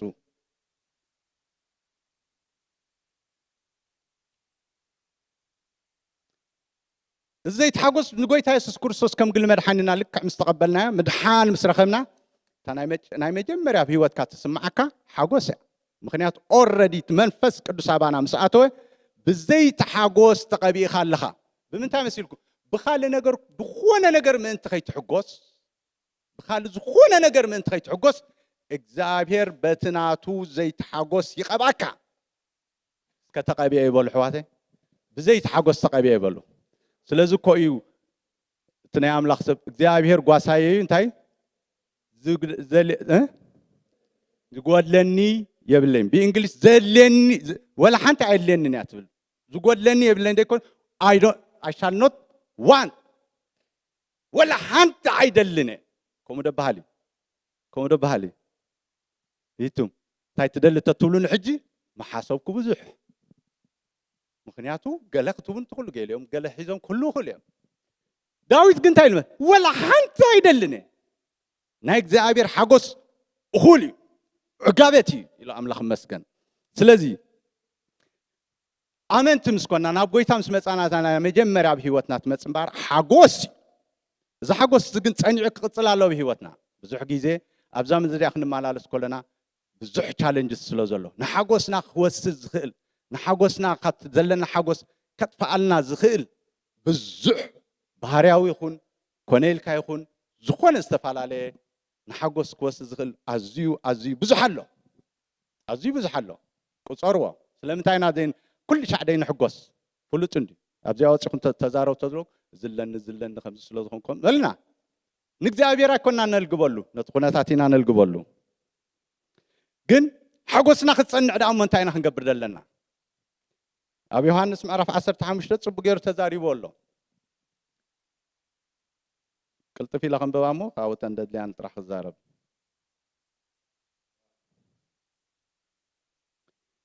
ኣነ ናይ ሓቂ ጉንዲ ወይኒ ተኻልዩኻ ኣቦዩ ነቲ ኣባይ ዘሎ ፍረ ዘይፈሪ ዘበለ ኩሉ ጨንፈር የርሕቆ ነቲ ፍረ ዝፈሪ ዘበለ ጨንፈር ግና ኣዝዩ ምእንቲ ክፀሪ የፅርዮ ንስኻትኩም ከዓ ሰላት ዝነገርኩም ቃል ድሮ ንፅሓት ኢኹም ኣባይ ፅንዑ ኣነ እውን ኣባኻትኩም ጨንፈር ኣብ ጉንዲ ወይኒ እንተዘይፀንዐ ካብ ርእሱ ክፈሪ ከምዘይከኣል ንስኻትኩም ኣባይ እንተዘይፀናዕኹም ከምኡ ኢኹም እቲ ጉንዲ ወይኒ ኣነ ጨነፍር ከዓ ንስኻትኩም ኢኹም ብጀካይ ሓንቲ እኳ ክትገብሩ ኣይትኽእሉን ኢኹም እሞ እቲ ኣባይ ዝፀንዕ ኣነ እውን ኣብኡ ንሱ ብዙሕ ፍረ ዝፈሪ ኣባይ ዘይፀንዕ ዘበለ ከም ጨንፈር ንወፃኢ ክድርብዮ ይነቅፅ ዓኪቦም ናብ ሓዊ ድርብዮ ይነድድ ኣባይ እንተፀናዕኹም ቃለይ እውን ኣባኻትኩም እንተሓደረ እትደልይዎ ዘበለ ትልሙኖሞ ይኾነልኩም ብዙሕ ፍረ እንተፈሪኹም ኣቦይ በዚ ይኽብር ደቂ መዛሙርተይ ከዓ ክትኮኑ ኢኹም ሽዑረ ጥቕሲ 9 ከምቲ ኣቦ ኣፍቂርኒ ዘሎ ኣነ እውን ከምኡ ኣፍቂረኩም ከፍቅረኩም ኣይኮነን ኣፍቂረኩም ኣለኹ ኣብ ፍቅረይ ተግበሩ ፅኑዑ ሕጂ ከፍቅረኩም ኣይኮነን ኢሉ ከምቲ ኣቦ ኣፍቂርኒ ዘሎ ኣይ ናይ ኣቦን ናይ ወድን ፍቅሪ ከምኡ ልክዕ the same spirit ኣፍቂረኩም ኣለኹ ኣነ ለንቅነ ክሓስብ ከለኹ እግዚኣብሔር ዓብዪ ብኩሉ ግብርታቱ ኣሓስብ ነይረ ናይ ሙሴ ብፍላይ ሙሴ ንእስራኤላውያን ኣውፃዮም ክብሎ ከሎሲ ሙሴ ወላ ሓንቲ ኮይዱ ፈልጦ ዶ ይብሉ ኣብቲ ናይ እግዚኣብሔር ኣጀንዳ ኩሉ ከኣለነት ኣትዩ ጠሊቑ ወላ ሓንቲ ክገብር ከም ዘይክእል ፈልጥ ግን ስቂሉ ጓዓዝ ናይ እግዚኣብሔር መሪሕነት ናይ እግዚኣብሔር ክብሪ ናይ እግዚኣብሔር ሰናይነት እናመርሖ ከዓ ኸይዱ ኣብዚ እንታይ ድብለና ደሎ ብዘይባይ ሓንቲ እኳ እስከ ሓንቲ እኳ በሉ ኣሕዋተይ እዋ ኣይምሰልኩም እዛ ትገብርዋ ደለኹም ፅባሕ ከይትገብርዋ ትኽእሉ ኢኹም ሎመዓልቲ ሓደ ብጣዕሚ ዘፍቅሮ ናብ ጎይታ ከይዱ ሰሚዐ ምሳይ ይሰርሕ ነይሩ በስመራ ጎረቤተይ ነይሩ ኣብ ጁባ ምሳይ የገልግል ነይሩ ብጣዕሚ ፈታዊ ኣገልጋሊ ከይዱ ቅድሚ ዝሓለፈ ሰንበት ኣብ ቸርች የገልግል ነይሩ እንታይ ክብል ደልየ ሓዘን ክገልፀልኩም ኢለ ይኮንኩ ብዘይ ጎይታስ ሕጂ ሰብኽ ኣለኹም ፅባሕ እንታይ ከም ዝኾነ ኣይፈልጥኒ ኣነ ናይ እግዚኣብሔር ሓለዋ ግን ኣምላኽ መስገን ከምቲ ኣቦ ኣፍቂርኒ ዘሎ ኣነ ከዓ ኣፍቂረኩም ኣለኹ ፕሮቴክት ገይረኩም ኣለኹ ኣብ ፍቅረይ እንታይ ኩኑ ፅንዑ ካልይቲ ከምቲ ኣነ ትእዛዛት ኣቦይ ዝሓለኹ ኣብ ፍቅሩ እውን ፀኒዐ ዘለኹ ከምኡ ከዓ ንስኻትኩም ትእዛዛተይ እንተሓለኹም ኣብ ፍቅረይ ክትፀንዑ ኢኹም ከመይ ጌርና ኢና ፍቅሩ ንፀንዕ ቃል ዝተዋሂብና ኣሎ ኣሕዋት ዝገርም ቃል ሓደ ግዜ እዚ ቃል ከተንብቦ ከለካ ዲቴይል ግደፍዎ ቃል ብቃሉ ክዛረብ ከሎ እግዚኣብሔር ትማል እውን ሓውና ዛረብ ነይሩ ብዛዕታ ቤት መቅደስ ዲቴይል ክዛረብ ከሎ እግዚኣብሔር ሲ የገድሶ ስለ ዝኾነ ከም ህዝቢ እግዚአብሔር ክምልኽ ከሎ ነፍስ ወከፍ ነጥቢ ነፍስ ወከፍ አካዳድና ነፍስ ወከፍ ነገር ከምታ ንሱ ዝደለያ ክትከውን ኣለዋ እግዚአብሔር ካ ህይወትና ፀኒዑ ክነብር ብቅድስና ንዑ ብምኽባር ህይወት ኣምላኽ ሒዙ ክመላለስ ነዚ ቃል እዚ ብዲቴይል ገሊፅልና ገሊኡ እኮ ከድኩ ለማዓልቲ ሶሪ ብዲቴል ገሊጾ እግዚአብሔር ኣብዝኻ እንታይ ዝብሎ ኣሎ ኣብ ቃለይ ተጸናኹም እዚ ቃል እዚ ንህይወት ይተዋሂብና ኣሕዋት ከጽንዓና ዝኽእል ቃል እዩ ነዚ ኸነንብቦ ከለና ህይወትና ስቴብል ትኸውን የጽንዓ ይቕድሳ ይፍውሳ ሓጎስ ይመልኣ ካብቲ ሓደ ዓብይ ባህር ናይ እግዚአብሔር ፈትንዎ ኣሕዋተይ ስቕ ኢልኩም አንብቦ ደጋጊምኩም አንብቦ ሓጎስ ህንቂሉ ክወፅእ ኣነ ብለኩም ኣለኹ ሓደ ናይ ኣምላኽ ሰብ ነይሩ ሕጂ ኣብ ቤት ማእሰርቲ እዩ ዘሎ ሰዓት 6 ዝሓዛ ነዛ መጽሓፍ ቅዱስ ፍርቂ ለይቲ እያ ትኸውን ከመይ ዝገብር ኢሎም ዝሓተትኮ በዚ ኣንሶላ ይድሕዝ ኣንሶላ ዲኹም ትፈልጥዎ ዝንታይ ሽጎማኒ ይድሕዝ ንብዓት ኮይ ውሽጡስ ብሓጎስ ይሰራሰር ኣብዚ ቃል እዚ ሓጎስ ኣሎ ሽዑ እንታይ ገብረካ የጽንዓካ ካብኡ ፈልተኽ ከም ዘይትብል ምክንያቱ እቲ ሓጎስ ናብ ካልእ ግልጽ ኣይብለካን እዩ ግዜ ክትረኽቡ ከለኹም ኣሕዋተይ ኣነ ከምኡ ንፉዕ ከይከውን ንኽእል እየ ድሓን ግን ብዛዕባ ኣይኮንኩን ዝዛረብ ዘለኹ ግዜ ክትረኽቡ ከለኹም ነዊሕ ኮፍ ኢልኩም ቃል አንብብዎ ኣይለቀኩምኒ ሓጎስ ኮ እዩ ደሎ ደጋጊምካ ከተንብቦ ከለኻ ኣብኡ ሓጎስ ኣሎ ሓጎስ ምስ መፀ ነቲ ቃል ክትነብሮ ትብህጎ ምክንያቱ ውሽጢኻ ተቋፃፂርዎ ደሎ ንሱ ስለ ዝኾነ ካልእ ኣይተሓስብን ኢኻ ኣምላኽ መስገን ስለዚ ኣብ ትእዛዛተይ ጽንዑ ክብል ከሎ እዚኣ ምስ ገበርካኻ ድሓርካ እዚኣ ትገብራ ኣይኔ ክገብራ ግልጽ በሉ ኣይኮነን ክንገብሮ ዝግባአና ኩሉ ቃል ኣምላኽ እንተኾነ ግን መሰረቱ ነዚ ቃል እዚ ኸነንብቦ ከለና ንቃሉ ከግብረናን ክሕልወናን ዝኽእል መንፈስ መፅዩ ነዚ ቃል እዚ ኣብ ህይወትካ ኣትዩ 130 ከም ትፈሪ ዘግብር መንፈስ ኣሎ በዚ መንፈስ እዚ ኣምላኽ መስገን ትሰራሰር ስለዚ ኣብ ቃለይ ጽንዑ ዝብል ዘሎ ኣብ ፍቕረይ ጽንዑ ማለት ኣብ ቃለይ ጽንዑ እዩ ድሕሪ እንታይ ኢሉ ሽዑ እንታይ ኢሉ ከምቲ ኣነ ኦኬ ሓጎሰይ ኣባኻትኩም ምንቲ ክጸንዕ ሓጎስኩም ክፍጸምሲ እዚ ነገርኩኹም ሓጎሰይ ኣባኻትኩም ምንቲ ክጸንዕ ሓጎስኩም ክፍጸምሲ እዚ ነገርኩኹም ስለዚ ሓጎስ እዚ ክጸንዕ የድልየና እዩ ናይ እግዚአብሔር ሓጎስ ኣብ ህይወትና ክጸንዕ የድልየና ኣሕዋተይ እንተዘየለ እዚ ዘሎ ዘመን ፈጺሙ ኩሉ ባህሪኡ እንተሪእና ካብቲ ሓጎስ ኣምላኽ ከላቐቐና እዩ ዝቃለሰና ማለት እዩ ካብ ዝኸፍእ ነገርካ የለ ምናልባሽ ቃል እግዚአብሔር ብምንባብ ጥራሕ ዲና ክንነብር ዘለና ኣብኡ ከፅሒፍዎ ኣሎ ትልሙኖ ዘበለ ኣብዚ ኣሎ ፅሒፍዎ ኣሎ ማለት ኣባይ ተጸናዕኹም ቃለይ እውን ኣባኻትኩም እንተሓደረ ጥቕሲ 6 ትገሊፅዎ ጥቕሲ 7 እትደልይዎ ዘበለ ትልሙንሞ ይኾነልኩም ነዚ ቃል እዚ ደጋጊምካ ሰንበብካዮ ኣብ ውሽጥኻ ምስ ተዋሃደ የጽንዓካ እሞ እትልሙኖ ዘበለ ድማ ትጽልብ ቅድሚ እግዚአብሔር ሞ ይኾነልካ ኣምላኽ መስገን ስለዚ ብምንታይ ኢና ንጸንዕ እንተኢልና ብቃል እግዚአብሔር ብምንባብ ኣብ ጸሎት ገጹ ብምርኣይ ምክንያቱ ኣብ ገጽካ እንታይ ኢልዎ ናይ ሓጎስ ጽጋብ ኣሎ ስለምንታይ ዳ እታ ኣገልጋሊ ዝበልኩም ዱግዱግ እናበለት ናይ ጸሎት ቦታ ተናዲ ናይ እግዚአብሔር ፍቕሪ እኮ እዩ ናፍቆት ኣለዋ ኣብ ናይ እግዚአብሔር ምቕራብ ናይ ሓጎስ ጽጋብ ኣሎ ኣምላኽ መስገን ስለዚ በዚ መንፈስ እዚ እንደገና ከም ሕብረት ኣብ ዝኽንከብ ከለና ብፍቕሪ ሕዋት ክንነድድ ከለና ስለምንታይ ድና ሓደ ግዜ ናብ ሓውና ክንጎይ ከለና ንሕጎስ ገጽኩም ብምርኣይ እንታይ ክገብር ኢሉ እዩ ክሕጎስ ኢሉ ዶ ስለምንታይ ድ ኣብ ሓውኻ ሓጎስ እግዚአብሔር ኣሎ ናው ዝጥመቱ የንጸባርቑ ገጾም ድማ ከቶ ይሓፍርኒ ኣብ ሓውኻ ሓጎስ እግዚአብሔር ስለ ዘሎ ኮመን ዝኾነ ነገር ስለ ዘለካ ተማሳሳሊ ዝኾነ ነገር ስለ ዘለካ ምስ ሕዋትካ ክትሓብር ከለኻ ሓጎስካ ይውስኽ ሓጎስካ ይጸንዕ ኣሕዋተይ ሓደ ግዜ ኣነ ፈቲነ ዳ ኣይፈልጥኒ እምበር በይንኻ ነዊሕ በይንኻ ድሕር ሲንግል ኮይንካ ማለት ሲንግል ኮይንካ እንታይ ማለት እዩ ኣጋጣም ክኸውን ይኽእል ብዝኾነ ምክንያት ክኸውን ምስ ሕዋት ዘለካ ሕብረት ክውሕደካ ከሎ ብኡ መጠን ዳተሃሳኻ ኢኻ ትኸይድ ኣይምሰልኩም ሓደ ግዜ ዝክረ بوتدرنا وصينا كلنا انا علي قدر زبحال بوتا نيره حج علي قدر تفلطوا عليهم سبدله حدا امانسي املاك مسجن بالقال سينا كله كيف تحندو قال مله انت يدبال قال اللورا قالت راح خوينا عفشنت بيت اتي ابك نيره قدامي مالت تورارات ጊዜ ቆልዓይ ነበርኩን ግን ابك نير تاي مالت اللورا راح مليا ካልቃላት راح ملي املاك مسجن زبل ናይ እግዚአብሔር ባህር ደሎ ናይ እግዚአብሔር ሰናይነት ዘሎ አካባቢ ሲነ ሓደ ነይሩ ሕጂ ናብ ጎይታ ኸይዱ ብዙሕ ዓቤት ኣብታ ዝነበርናላ ናይ ኤርትራ ቸርች ብዙሕ ኬር ደይኑ ብሓውና ብዙሕ ናይ ኣእምሮ ቁርቁሳይ ዝነበሮ ግን ቤት ኣምላኽ ዝመላለስ ፈፂና ድሓንዶ ኢልና ጥራሕ ሰላም ኢልና ንኸይድ ነበርና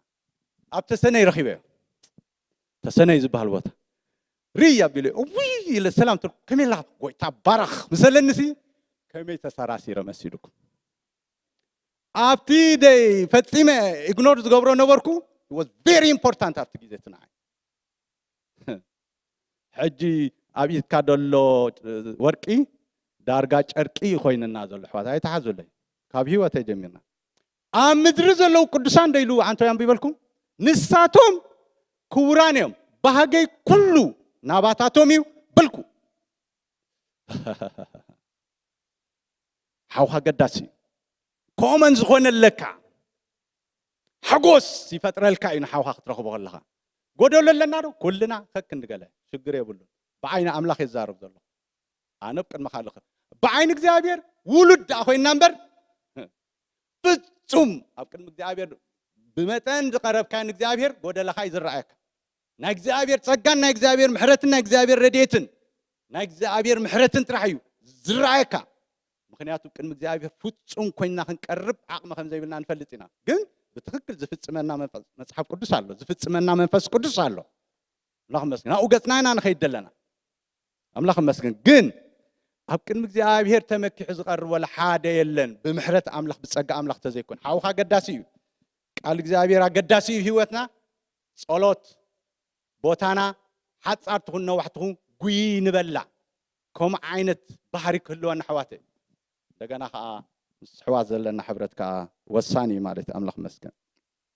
سلزي بزح حقوس زي كنسارة سر يجباناي بزح حقوس زي overflow هيوتنا كوني يجباناي أملاك مسكن. من الباش حنت ليسا ده شما ليسا لار تبهال درافي تاب زعدي هذا in fact ميتا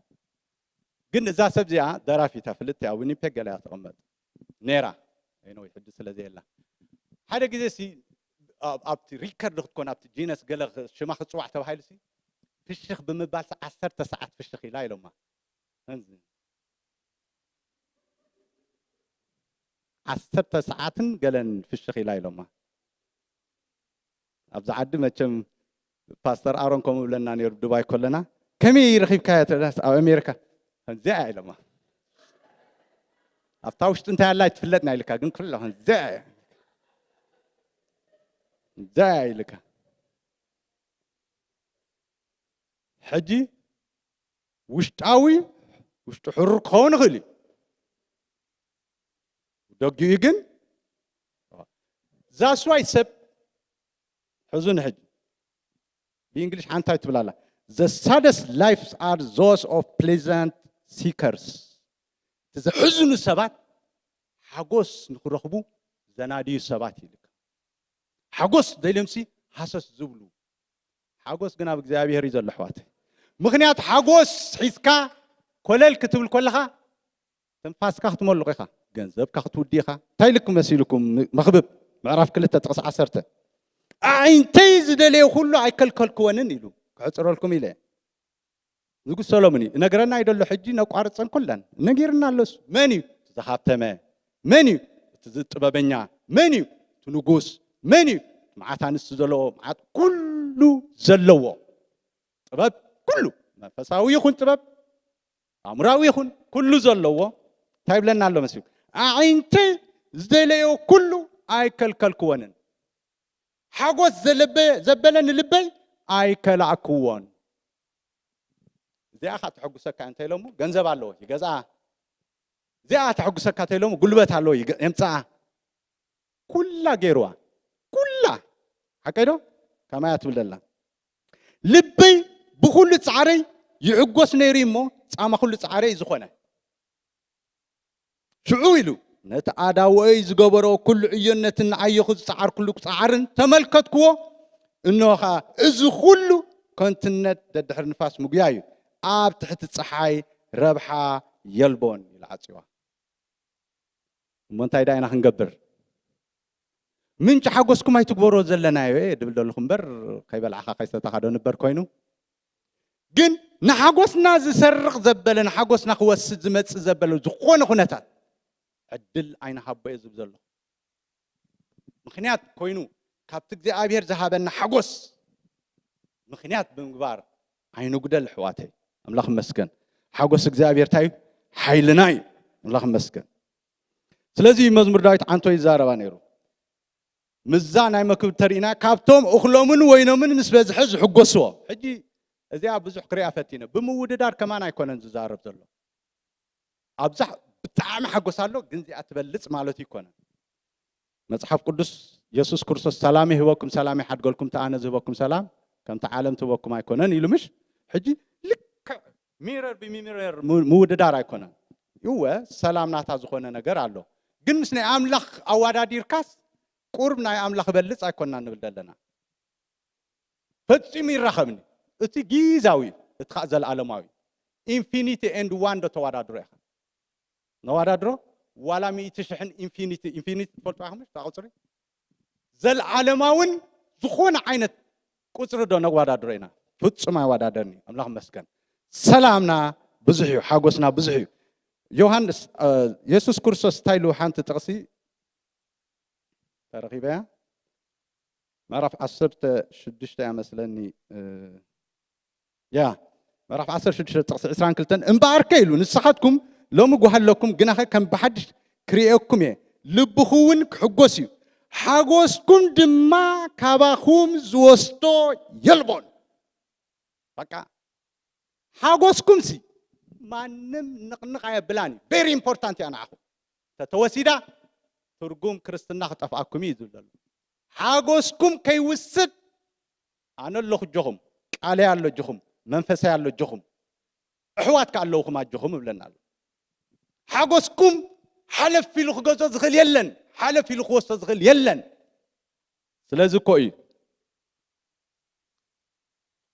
ኮይ ሐዋርያ ጳውሎስ እንታይ ኢሉ መሲሉኩም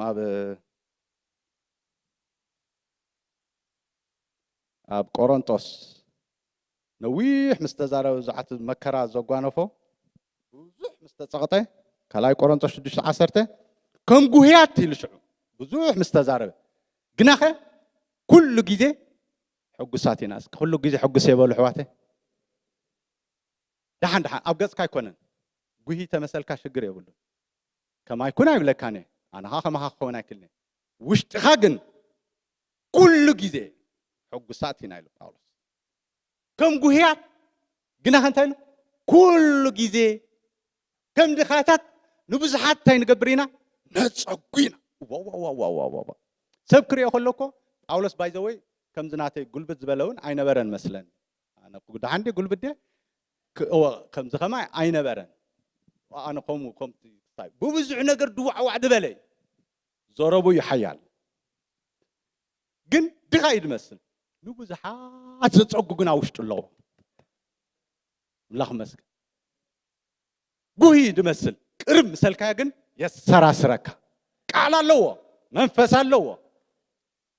ጳውሎስ ረኺብካ ማለት ተሰራሰር ሓርሓው ነይሩ በጣም ኸሙ ፈልጥዎ ይኹም ዓወት ከበዶም ድበሃል ደይርስዖ ዘማሪ ኣነ ዩኒቨርሲቲ ተምሃሮ ከለና ክረኽበካ ከሎ የሰራስረካ ይትሓው ሓቅ ንምዝራብ ረኽብ ክትረኽቦስ ትደሊ ምሻለው ገለ ሰባት ኮሙ ነቲ ዘለካሲ እትኩስኻ أملاخ مسكن كابتوم زتكسو حاوي نير حقا يسلي معال سلي يخصا جيرومي حقا يسلي كي غاغا زسراسرو احوات الله أملاخ مسكن سلازي باولوس حدا خبومي كل غيزه حغسيو كماريكم تفلطو سب حدا غيزه كو خمز غواني فن تلكان وا انا كمان دي نغور كامبر ኣነ ኸዓ ኢሉ ኸዓ ነግረካ እንታይ ዳ ክገብር ሳያ በቲ ሓንቲ ወገን ቁር ትጠቕመካ ሓደ ግዜ ኣነ እውን ከምኡ ሓሊፈ እየ ግን እንታይ ልካ ትጠቕመካ ኩልና እውን እምበር ተይልካ ግን ኣይትጠቕመካን እያ ኣነ ግን ሓሊፈ እየ ንፅቀት ኣይፀበናን እዩ ኢሉ ኣምላኽ መስገን እስከ ነንብቦ ምክንያቱ ኩሉ መከራኡ ገሊፅዎ ስለ ዘሎ ኩሉ እቲ መከራኡ ገሊፅዎ ኣሎ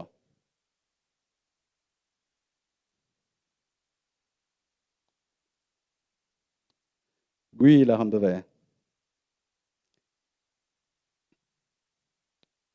ብኩሉ ከም ኣገልገልቲ ኣምላኽ ርእስና ንርኢ ኣለና እምበር ብብዙሕ ትዕግስቲ ብመከራ ብጭንቀት ብፀበባ ብመውቃዕቲ ብማእሰርቲ ብጋሮ ብፃዕሪ ብምንቃሕ ብጾም ብንጽህና ብፍልጠት ብዓቕሊ ብለውሃት ብፍቅሪ ቅዱስ መንፈስ ተጉላባ ብዘይብላ ፍቅሪ በዓል ሓቂ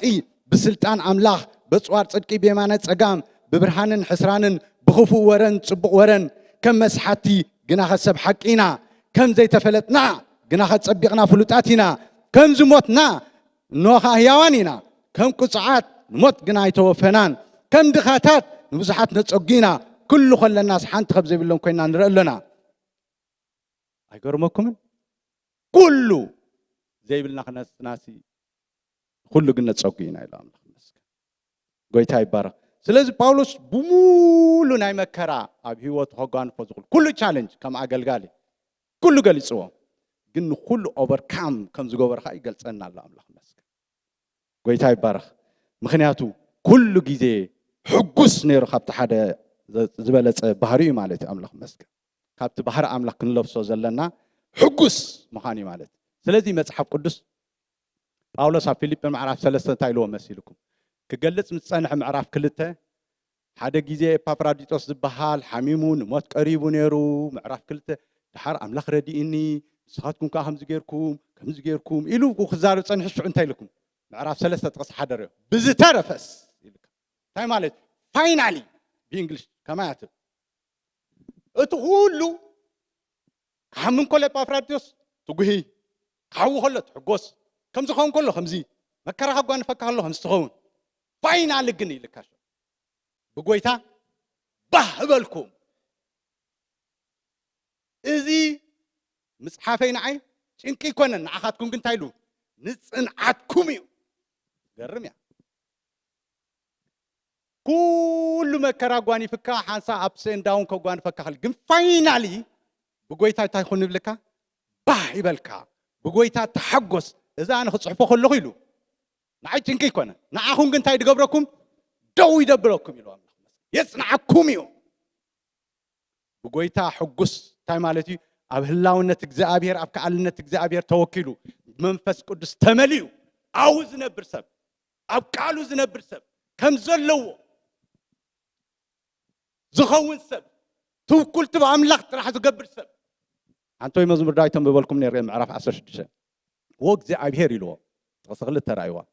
ንስኻ ጎይታ ኢኻ ብዘይካኻ ሓንቲ እኳ የብለይን ኢለዮ ንኣምላኽ ኮ ኢኹም ኢልዎ ከምኡ ኢልና ዶ ንፅልብ ቅድሚኡ ሓንቲ የብለይን ሞር ብዘቐረብካዮ ናይ እግዚኣብሔር ምልኣት ናትካ ጎደሎ እዩ ዝረኣየካ ኣምላኽ ይመስገን ስለዚ እንታይ ክብል ደልየ ብዘይ ጎይታ ሓንቲ ሰናይ ነገር የብልናን ኣሕዋተይ ስለዚ ኣብዚ ሓጎስ እዚ ክንፀንዕ በዚ ሓጎስ ባኽብለና እንተኮይኑ ኣብቲ ናይ እግዚኣብሔር ህላውነት ኣብቲ ናይ እግዚኣብሔር ፕሬዘንስ ኣብቲ ቃሉ ክንውዕል ክንውከሎ ብዛዕባ 15 ክንብበልኩም ከሎ ሕጂ ብዘይባ እንታይ ኢልና ሓንቲ ክትገብሩ ኣይትኽእሉን ኢኹም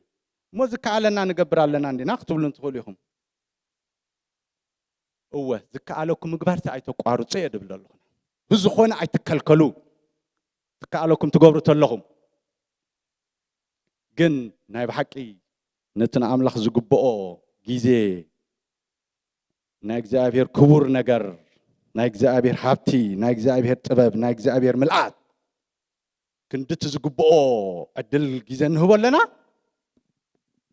ንኽንበልዕ ንኽንሰቲ ክንደይ ግዜና ነጥፍእ ክንደይና ንጓየ ገንዘብ ከነምፅእ ነዛ ዕለታዊ ናብራና ክንነብር ሓቀይ ዶ እወ ፅቡቕ ግን ናይ እግዚአብሔር ሓጎስ ዝበሃል ከአሎ ሕዋቴ ናይ እግዚአብሔር ሰላም ዝበሃል ኣሎ ናይ እግዚአብሔር ነገር ዝበሃል ኣሎ ንሓዞ ሕዋቴ ብናይ እግዚአብሔር መንፈስ ምስተሰራሰርካ ሰናይ ንምግባር ቁልጡፍ ኢኻ ፈጺምካ ብዝመፀካ ማዕበላት ኣይትውቃዕን ኢኻ ሕዋቴ ዛስዋይ ጳውሎስ ፈጺሙ ኣይውቃዕን ኩሉ መጺኦ ፍጹም ኣይነቓነቐን ገሊጹ ወይ የማነ ጸጋም ኢሉ ወይ ኣምላኽ መስገን ኩሉ ሻዕ እንታይ ኢና ኢሉ ሕጉሳት ኢና ኣብ ሓጎስ ሓይሊ ኣሎ ኣብ ሓጎስ ምጽንዓት ኣሎ ብጎይታ ባህ ይበልኩም ኩልኩም ንጽንዓትኩም ኢሉ ዛስዋይ ካይ ብጎይታ ተሓጎሱ ደጊሜ ተሓጎሱ እብለኩም ኣለኹ ኢሉ ዋ ሕጂ ከመይ ገይረ ክሕጎስ ሓደ ሓውና ባይዘወይ ከመይ ዘለ ምሁር ማሪን ባዮሎጂ ትፈልጦ ትኾነ ኢኻ ሽሙ ረሲዐ ሓፂር እንዳመዳምሳና ኣሎ ብጣዕሚ በሊሕ ብምንባብ ልቡ ይጠፊዎ ከንብብ መዓት ከንብብ በቃ ብጣዕሚ በሊሕ ግን ሓጎስ ትበሃል ስኢኖ ኩሉም ቢቡ ድሓር ዛ ምዕራፍ 4 ፊልጵ ከም ገለ ክብላ አንቢበያ ኢልካ ብጎይታ ተሓጎሱ ደጊመ ተሓጎሱ ብለኩም ኣሎ ምሰሎ ከምዚ ዝብል ጽሑፍ ኣሎ ኢሉ ብመን ብዝካለካ ተሓጎስ ኣይኮነን ብዝካለካ ተሓጎስ እንታይ ይበሃል ማሮ ጆይ ዝብልዎ ኣለዉ ኣብ ሳይነስ ማሮ ጆይ እንታይ ማለት እዩ በቲ ኩነታት ደይኮነስ ኣእምሮኻ ሳላሲልካሲ በቃ ሃፒ ይኹን እብለካ ማለት ሃፒ ሕጉስ ኩን በእምሮ ማለት ገለ ስለ ዝረኸብካ ማሮ ጆይ ይብልዎ ንዑ ብጎይታ ተሓጎስ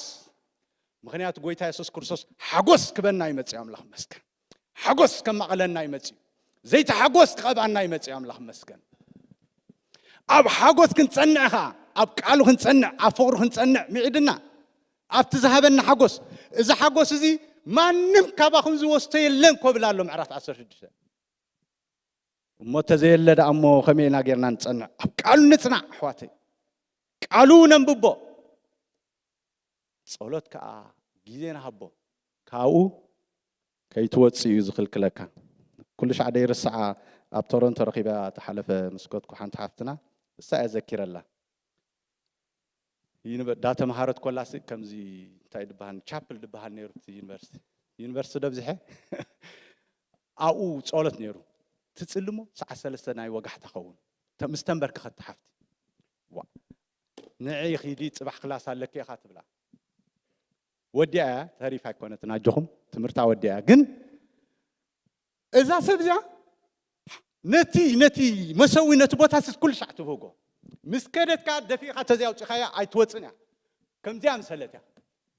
በቃ ብሓጎስ ትሰራሰር ኣብ ገጽካ ናይ ሓጎስ ፀጋብ ኣሎ እዚ ሕዋተይ ኣብ የማንካ ዘለዓለም ብፅዕና ኣሎ እሞ ግዜ የብልና ኣለና ኣጀኹም ኣለና እኹል እቲ ንድቁሶ እቲ ሞባይል ንሪኦ ትንዕልሎ ካው ቅንስ ኣቢልና ኣለና ግዜ ኣጀኹም ኣለና ጎይታ ይባረኽ ስለዚ በዚ ሓጎስ እዚ ክንሰራሰር ጎይታ ይደልየና ለኣምላኽ መስገን ንሓጎስና ዝወስቱ ኣዝዮም ብዙሓት እኳ ተኾኑ ካብቲ ሓደ ዝወስቶ መቸም ሓጢኣት እዩ ሓጢኣት ንፈልጦ ኢና ሓቀይ ሓጢኣት ሕሱም እዩ ሓጢኣት ቀልጢፍካ ተዘይተነሲሕኻ በሊዑ ቁልምፅ እዩ ዘብለካ ከምቲ ኣብ ሓጎስ ተዋሒድካ ፀናሕኻ ክትምለስ ዝሕር ፈቃደኛ ደይኮንካ ኣብ ሓጢኣትካ እንታይ ትኸውን ትውሓጥ ሓጎስካ ብምሉእ ይውሰድ ስለዚ ኮይ ዳዊት ሓጎስ ምድሓንካ እንታይ ግበረለይ ኢልዎ ምለሰለይ ኣብ ሓጢኣት ጨምለቕለቕ ምሰለታ ጌጋ ዝገበራ ትፈልጥዋ ኢኹም መዝሙር ዳዊት 51 ሽዑ ሓጎስ ምድሓንካ እንታይ ግበረለይ ምለሰለይ ብፈቃደኛ መንፈስ ድማ ደግፈኒ ኢልዎ ስለዚ ፍጹም ንሓጢኣት ዕድል ኣይንሃቦ እምብል ነበል ሕዋት ሓደ ግዜ ከግብረካ ዘገድደካ ነገራት ክህሉ ክእል እዩ ወይ ድማ ሪኣክት ዘግብረካ ክህሉ ክእል እዩ እምቢ ንበሎ ሓጎስና ከይውሰድ ንሓልዎ ኣምላኽ መስገን ኩሉ ግዜ ብጎይታ ሕጉሳት ንኹን ካልእ ምናልባሽ አንሰርተይኒቲ ዝኾነ ዘጓንፈና ሽግራት ብፍላይ ድማ ኤኒቲንግ ከጓንፈ አንሰርተይኒቲ ንጓዓዙ ዘለና ጽባሕ እንታይ ክኸውን የልና ንፈርሕ ዶ ብኡ መጠንካ ሓጎስና ይውሰድ እግዚአብሔር ግን ታይልና መዝሙር ዳዊት 16 ራእይዋ መጨረሻ መገዲ ህይወት ትሕብረኒ حزوني تحبرن اسكوبل حواتي مجدي هيوت تحبرن انسرتيني تزبحال نجار يلن ويزي فلوت نجار يلن امنا اغزابير كحبرك كل اغزابير سي مجدي هيوت يزحبرك مجدي حقوس يزحبرك مجدي سلام يزحبرك مجدي هيوت تحبرني ابغت كان حقوس صقاباي بان كان زلالم بتصنال اغزابير بارتا يتغبرنا مجدي هيوت يزحبرنا توكلتنا نصن حواتي እግዚአብሔር ስኡምን ይحواتي ውሉዱ ኮይና ውሉዱ ኢና እግዚአብሔር ተዘይረዲናኮ ምንም ኮይና ክንገብር ዘይንኽል እግዚአብሔር አብጸጽባህ ኢዱ እንዳዘርግህ አንተ ዘይጓሲና መገዲ ህይወት ተዘይመሪሕና ክርስትና ትንፋስናኹም ለቀናይ ትንፋስናኹም ለቀናይ ሃይማኖት ይኮነና እግዚአብሔር ግን ህያዊ አሜን መገዲ ህይወት ዝመርሐካ ኣሎ ናብዚ ክትኣቱ ከለኻሲ ናይ እግዚአብሔር ፕሬዘንስ ናይ እግዚአብሔር ማዕድሎ እግዚአብሔር ዝኾነ ነገር አዳሊልካ ኣሎ እዚ እመን እንተ ዘይለንታ ክትገብር ጊዜኻ ተጥፍእ ዋይ መገዲ ህይወት ዝሕብር ጎይታ ኣሎ አንሰርተይነት ዝበሃል ነገር የለን ሓደ ጊዜኻ በይንና ንጓዓዝ ዘለና መስለናይ ሓቀይዶ በይንኻ ዋላ ሕዋት ትድውለሎም ሓደ ኣይጣዕምን ንብለካ ዋላ ትትፈትዎ ነበርካ ሓደ ጊዜ ሓደ ሓውና ምስኮረ እንታይ ኢልኒ እስኻን ክርስቶስን ተሪፍኩም ነርኩም ኢልኒ حج كريستوس راح تعرفوا لاني بقى حريق مالك عد اقربي مالسي بقى دويل قال عقل مستوى انا خا هلم الي انا خا قال يوم حجكم ولنا هلو ما زكو اي ماك تحنيرك حجكم خستايكم وا حقكم اليوم انا دامو سبندي اسخان كريستوسن تعرفكم نيركم حج كريستوس راح تعرفي له ما قلت بين خاي مسلك كايسامدا قويتا ግን ምሳና አሜን ንጎይታ ኢየሱስ ክርስቶስ በይኑ ዝሓደጉሉ ጊዜ ነይሩ አቦይ ግን እንታይሉ ምሳሎ ኢሉ አምላኽ መስከም ጎይታ ምሳኻይ አሜን እግዚአብሔር ከም ሓያል ጅግና ምሳኻይ ክረድአካ ክድግፈካ ብነማኔ ይጽድቁ ክድግፈካ ምሳኻይ መገዲ ህይወት ክመርሐካ ምሳኻይ በይንኻ ይሰማዓካ እግዚአብሔር ሙሉ እዩ አምላኽ መስገን ናይ እግዚአብሔር ህላውነት ሙሉ እዩ ጎይታ ይባረኽ ስለዚ በይንና ክስማዓና ከሎ ሓጎስና ጠፊ أي سمعنا أدب لكم دلكم أي كنا بيننا أدب لكم دلكم أملاك مسكن سلزي حقوسنا ملي كبرنا أملاكم هذا عادة جزء حب بين فتناتات كم تسألنا كله ما كنت جرمني ياكم عرف حدا تفلتوا عليهم ياكم متحف ياكم متشم نايم جمر حدش كيدان صحفتها حكيدو تحن نمفلات نايم جمر يعني حدش كيدان تصحيفها أبيد أتوت كم هذا خيجاجة يتم كم أيامس أواجن تام مجمرة أنت إلو ببين زغونة فتنة أنت بس حكم سي كم حاجوس كتصرو مغنياتو أفتي فتناهم تعجزت مهاريهم يل شجر يقولوا يحبي زعبير بو حلفك خلو كم يجير كا ما تشرو زغون كخرستنا نبر كم زلك يجي عجزك كازلو ببين زغونة فتنة أنت بس حكم يلو الله مسكن challenges كمس أنا فتنات كبس حنا خلو حقوسنا كتقف أنا خيل خوني جن نا إمبشي مكره كمس أنا خلو يلو مس حقودس كم كريستيان مكران تسعيف كات حقوسي صادق سلزهونك بصدق ختم على سلزلها مكره حقوان فك خلو تحقوس زي عمسك كتعمسك تحاسب كلها تحقوس سب إبراهيم كميلو مجبات جنزبكم كوا كم حقوس قصيركم ميلو أوبا سلوا سيدل كاست حقوس جن من كريستوس جنزب كان توصل الكون كم حقوس قصر مخنياتو إجزابير مجد هوتي زعبرك دون وري بجنزب يكون كان تنبر يدلي كاكو تغنى مجبات كوا قنعنا ديك تزيكونه جن ستيل تحقوس كريستياني خا تحقوس لنا أملاك مسكن قويتا يبارك سلازي أمنهم ينبار كزارون كلهم عرف شو منته نتوم هزبك على إجزابير كن بابا لهم كله بزح حسيبهم كباقي جميرهم هو إن إحنا ستايب بهالودي لهم بقى أي نعم لخين فتسيمنا دين سبوا هاي زقال أم لخيلهم ببزح نجر مكراز حلو في سلوزخون خبيخ خلون تايلهم نهميا حاجوس إجزابير تايلو حيلو خوميو أي تجو حيلوهم أم لخ مسك حاجوس إجزابير تاي حيلو خوميو قالوا خنبب كله بخيم صبوا جن حاجوس إجزابير تايلهم حيلو خوميو بقر بحاجوس إجزابير سمله كريستيان أنا أنتي مالكم مسيلكم نخلو مشي شجر يقول no problem ما خميد عنا نفتشها بمنينا كل انتنا أنا توحيت أزله بأملاخ دحرت حاجزنا معرات كتجبر قلكا بأملاخ دحرت حاجزك سناي نمجبر تقلتف بأملاخ دحرت حاجزك نمجل قال تقلتف نمنتاي دز سلشونا حاجزنا بزخنا نجر توسيدنا اللحوات سلازي بقولتها حجسات نهون أنا وحيا الله مثلاً كودي سلازي بجزابير تجبري له تحجس أب تسألون كيهم له كل ساعة تجبروا تحجسوا تزازي كم تباي بلكاني التحجس عبارة تصنيع قتل قويتا كنت هبنا نحجس منفس كنت تفسسلنا تصنيع بانا قتل جن هنا فقادي حواتي أما تجرش شعو انتايلو قدام بيتروس مع حدا ترشم من تقودي باريلو نز خيرهمو تفكروه حجون خيرهمو بو تأمن زلهم نتمدمدم تأمنتكم حجي جنا أمنتنا يتدمدمن الله نسودما مدحان نفساتكم مس رخبكم وو شعوب بمتى عينة تخاف تحجس بالزين الجر مالت عين فلتانينا زين الجري بالزين الجر حجس كتحجس يخوم إلى أملاخ مسكن أنا قويتها إذا كنت صعبة خلنا تخك الحجس أملاخ لنا باهي لنا بقويتها أما ترى أنا بإمنة نصعبة زلنا ما دمنا إمنة زخونة قويتها مصر خمنا يو بالزين الجر حجس كنحجس إنا أمين كبرنا عم نايم ترى أنا كريستيان تسفان بأرزي بالزين الجر حجس كنحجس إنا مو بس قويتها زي باهي لنا بقويتها تحجسوا دقيمة تحجسوا ولكم الله قويتها يبارككم نتصلي هاللويا كان تصلينا أملاخ مسكن هاللويا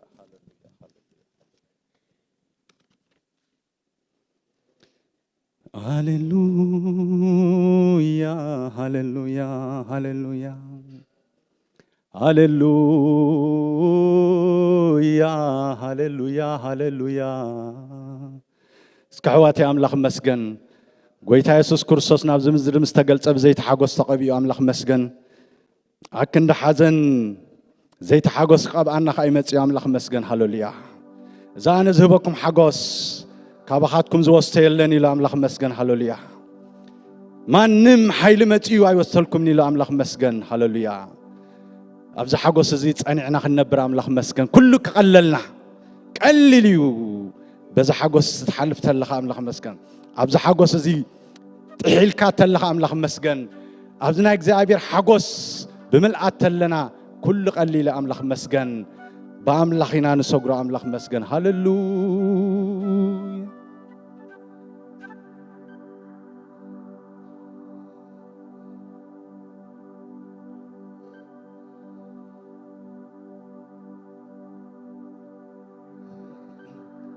هاللويا سكدويلنا أملاخ مسكن بز حاجوس زي ملاخ بارك هاللويا زابير حاجوسنا يامين زابير سناي نجار الله هاللويا لبنا يسراسر بز حاجوس أملاخ مسكن زابير أبونا سلوزخونه كفو سنا أملاخ مسكن كبرت عنان كرد عنان أبونا يحواتي أملاخ مسكن يتنقلنا هاللويا بزيبو حنت نجار كنجبر كم زين خلي فلتيو أباي توكلوا be in my presence بلنا الله أملاخ مسكن أباي توكلوا المجد هو زحبرك أنا أبقى عيني حاجة سقب الله بما نزل عالم بتصنع الله إلو أملاخ مسكن حيل الله حاجس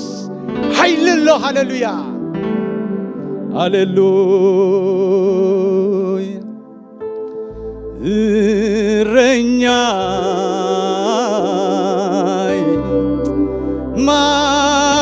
معرفياي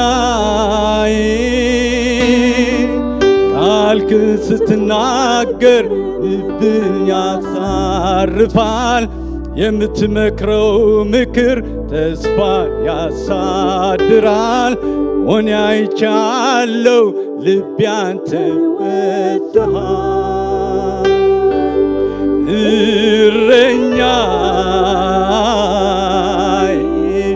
معرف ማረፊያዬ ቃልህን ስትናገር ልብን ያሳርፋል የምትመክረው ምክር ተስፋ ያሳድራል ሆኜ አይቻለሁ ልቤ አንተን ወድሃል እልልታን ታውቂትን ሀቦነ ዝጎይታ እግዚአብሔር ጓሳዬ ሃሌሉያ ራባንዳናና ማጋላናና ማሶሎሎሎሎሎቦስ ሃሌሉያ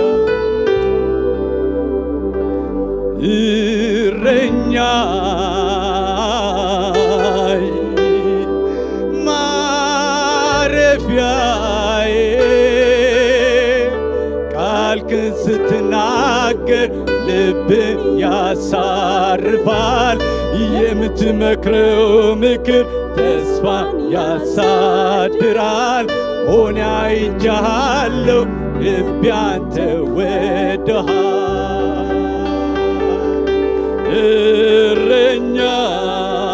እረኛዬ ማረፊያዬ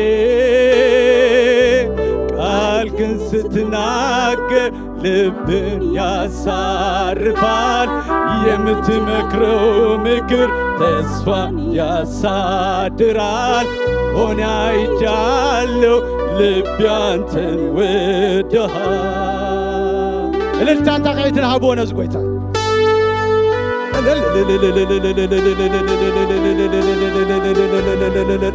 ኣብ ገጽካ ናይ ሓጎስ ጽጋብ ኣብ የማንካ ንዘላለም ብጽና ኣሎ بمجد هوت مرحني خانس هاللويا هاللويا أبجزك نحاجوت سجا هاللو أبجزك نحاجوت سجا هاللو أبجزك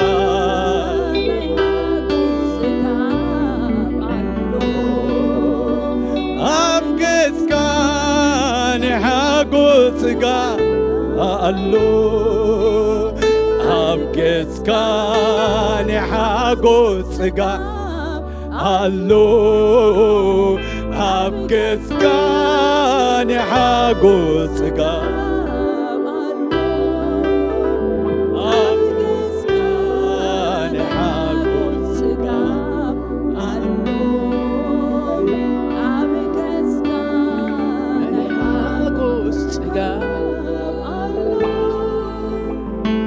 أبجدك أنا حاجوس تجاه أبجدك أنا حاجوس تجاه ألو اسكي እግዚአብሔር መስከን ወዲና ጸሊና ግን እግዚአብሔር መስከን ዝመልእኽት እዚ ህያው ዝኾነ መልእኽቲ እግዚአብሔር መስከን ሓጎስ እግዚአብሔር ኃይልኹም ሎሚ ብዝተፈላለየ ነገራት ሓጎስ ካብ ውሽጥና ዝተወስደ ንሒደት ካልኢታት ንጸልይ እግዚአብሔር መስገን ብዝተፈላለየ ሁነታት ክንምለሰሉ ዘሎና ነገራት እንተዳእ ሃልዩ ንመለሰሉ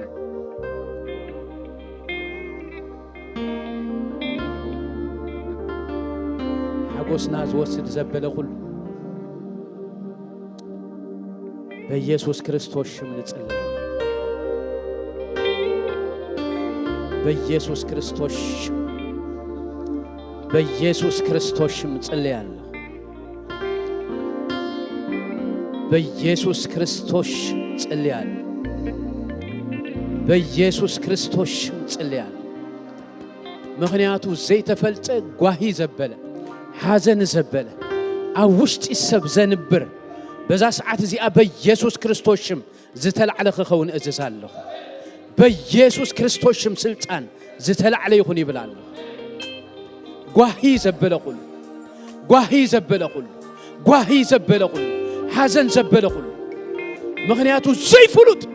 ጓሂ ዘበለ ኩሉ በኢየሱስ ክርስቶስ ሽም ይልዓል ይብላል በኢየሱስ ክርስቶስ ሽም ስልጣን ይልዓል ጸላኢ ዘቀመጦ ዘበለ ጓሂ ጸላኢ ዘቀመጦ ዘበለ ጓሂ ጸላይ ዘቀመጦ ዘበለ ጓሂ ማጋላባዶስ ጸላይ ዘቀመጦ ዘበለ ጓሂ አውጭስ በኢየሱስ ክርስቶስም ስልጣን በኢየሱስ ክርስቶስም ስልጣን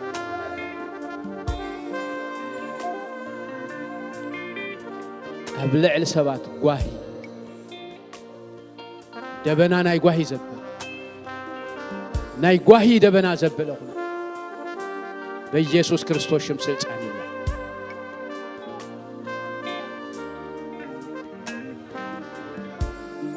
አብዙ ጉባኤ ዘኃይል ለው ሐዋት ኃይል ለው ብዙ ጉባኤ ናይ መንፈስ ቅዱስ ኃይል ለው ሃለ ናይ መንፈስ ቅዱስ ኃይል ለው ናይ መንፈስ ቅዱስ ሐጎስ በኢየሱስ ክርስቶስ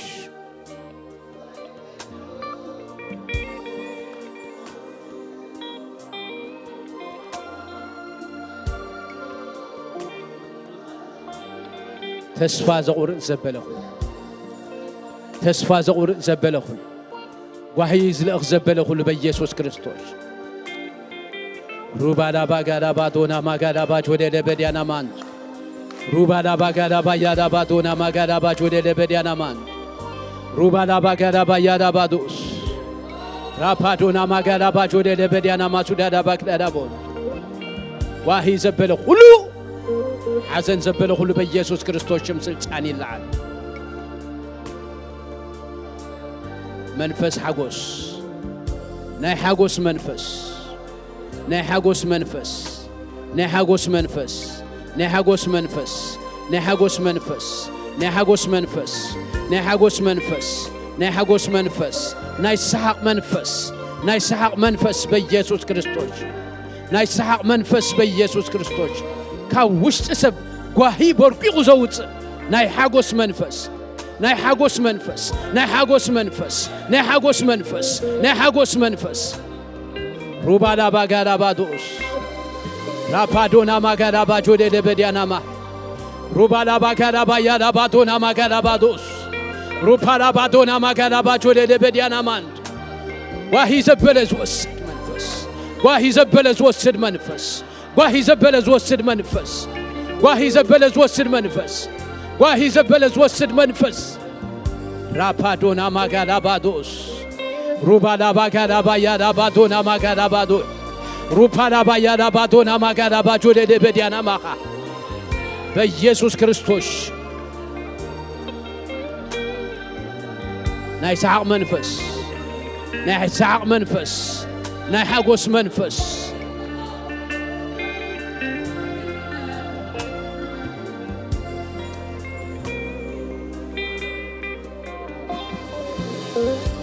ወቀዋል ተረኒህ አዛ ይለያል ጌታ ኢየሱስ ቃል ምድር ላይ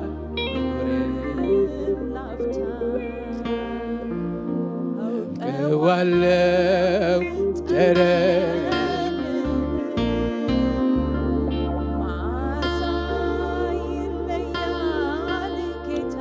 ሃሌሉያ ያገኝሬ ምድር ላይ መኖሬ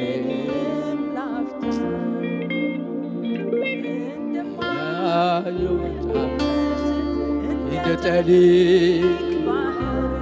ናፈቀኝ ካንተ ጋር በመንፈስ መሰወር ናፈቀኝ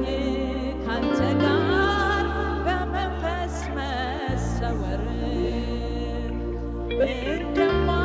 እንደማይወጡበት እንደ ጠሊቅ ባህር ናፈቀኝ ካንተ ጋር በመንፈስ መሰወር ናፈቀኝ ካንተ ጋር በመንፈስ መሰወር እረፍት አልሰጣቸው ለዓይኖቼ ሽፋሽፍት እስኪያዩ አንተን ጉልበቴ እስኪዝል ይንበርከክ ደጅ ናፍቆቱ አንተ ፍስሐዬ ደስታዬ አለኝታዬ መከታዬ አንተ ካለ ሁሉ እንዳለ ይሰማኛል ምንም እንዳልጎደለ ፍስሐዬ ፍስሐዬ ደስታዬ አለኝታዬ መከታዬ አንተ ካለ ሁሉ እንዳለ ይሰማኛል ምንም እንዳልጎደለ ፍስሐዬ ፍስሐዬ ደስታዬ አለኝታዬ መከታዬ አንተ ካለ ሁሉ እንዳለ ይሰማኛል ምንም እንዳልጎደለ እረፍት አልሰጣቸው ዓይኖቼን ሸፋሽፍ እስኪያዩ ያንተን መገኘት ጉልበቴ እስኪዝል ይንበርከክ ደጅ ናፍቆቱ አንተንና ፍስሐዬ ደስታዬ አለኝታዬ መከታዬ አንተ ካለ ሁሉ እንዳለ ይሰማኛል ምንም እንዳልጎደለ ፍስሐዬ ደስታዬ አለኝታዬ መከታዬ አንተ ካለ ሁሉ እንዳለ ይሰማኛል ምንም እንዳልጎደለ ፍስሐዬ ደስታዬ አለኝታዬ መከታዬ አንተ ካለ ሁሉ እንዳለ ይሰማኛል ምንም እንዳልጎደለ ፍስሐዬ ደስታዬ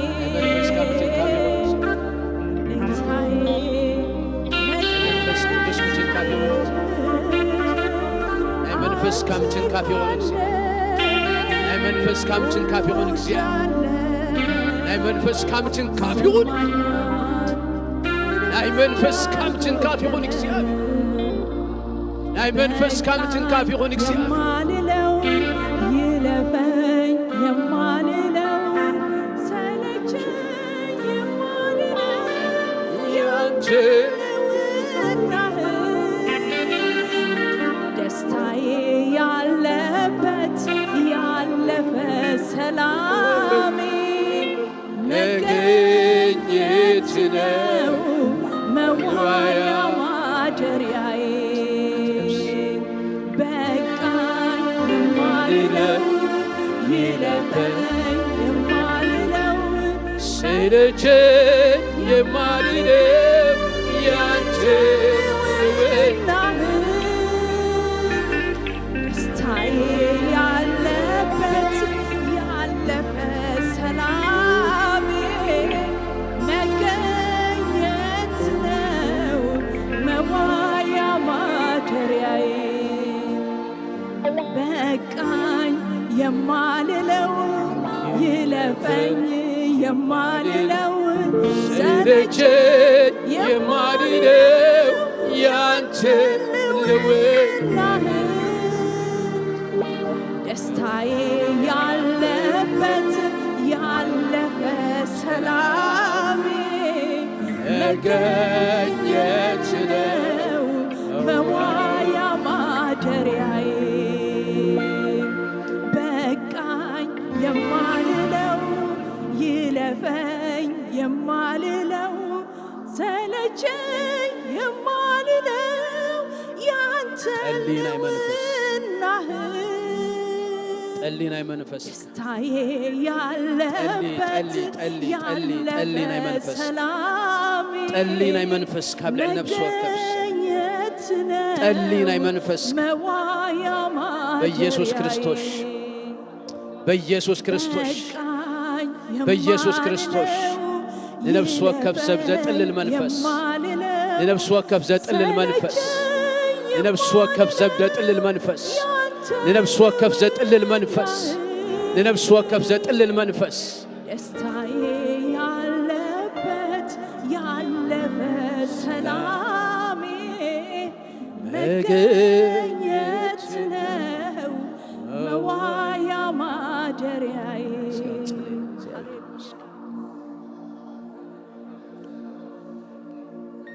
ሰንስ ንግበሮስ አዋቴ حقي ከባቢኻ ብዝተፈላለየ ነገራት ተኸቢብካ እንኮለኻ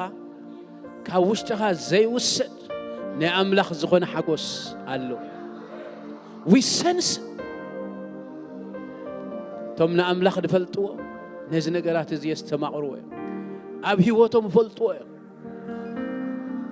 ጳውሎስ ብሓቂ ተሞኪርዎ እዩ ኣብ ህይወትና ርኢናዮ ኢና ናይ ኣምላኽ ሰላም ናይ ኣምላኽ ሓጎስ ምስ ጊዜ ምስ ኩነታት ምስ ምህላው ምስ ዘይምህላው ፈጺሙ ዘይገናዘብ ብሽግር ተኸቢብካ ኮለኻ ኣብ ውሽጥኻ ግን ዝለል ዝለል ዝብል ሓጎስ ኣምልኽ ኣምልኽ ዝብል ሓጎስ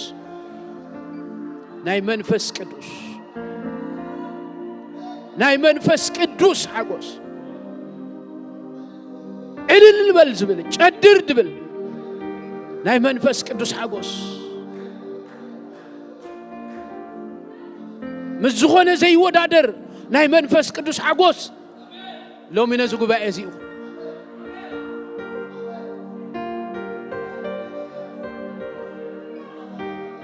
thank you Lord كبرنا بكال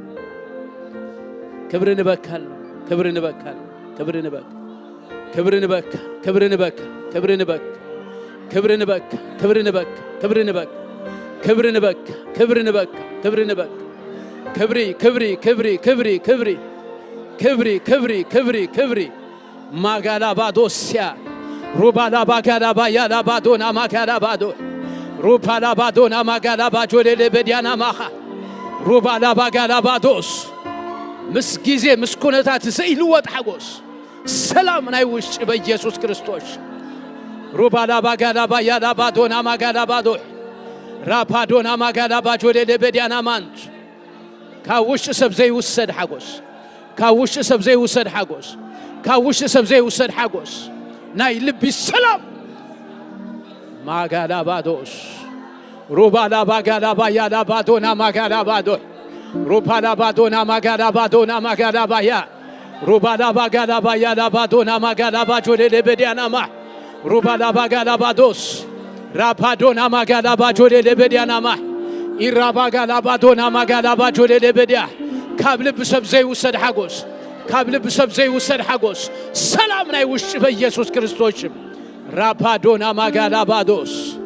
نقبابلو زمنفس نصلي حوات روبا لا باغالا بايا لا بادونا ما قال باجو لبديانا ما ناي حقوس منفس ناي سلام منفس ناي سحق منفس بيسوع كريستوس ابزغو بايزيو بيسوع كريستوس ما قال بادوس روبا لا باغالا بايا لا بادونا ما قال باجو لبديانا ما رابادونا ما قال بايا لا بادونا ما قال باجو لبديانا ما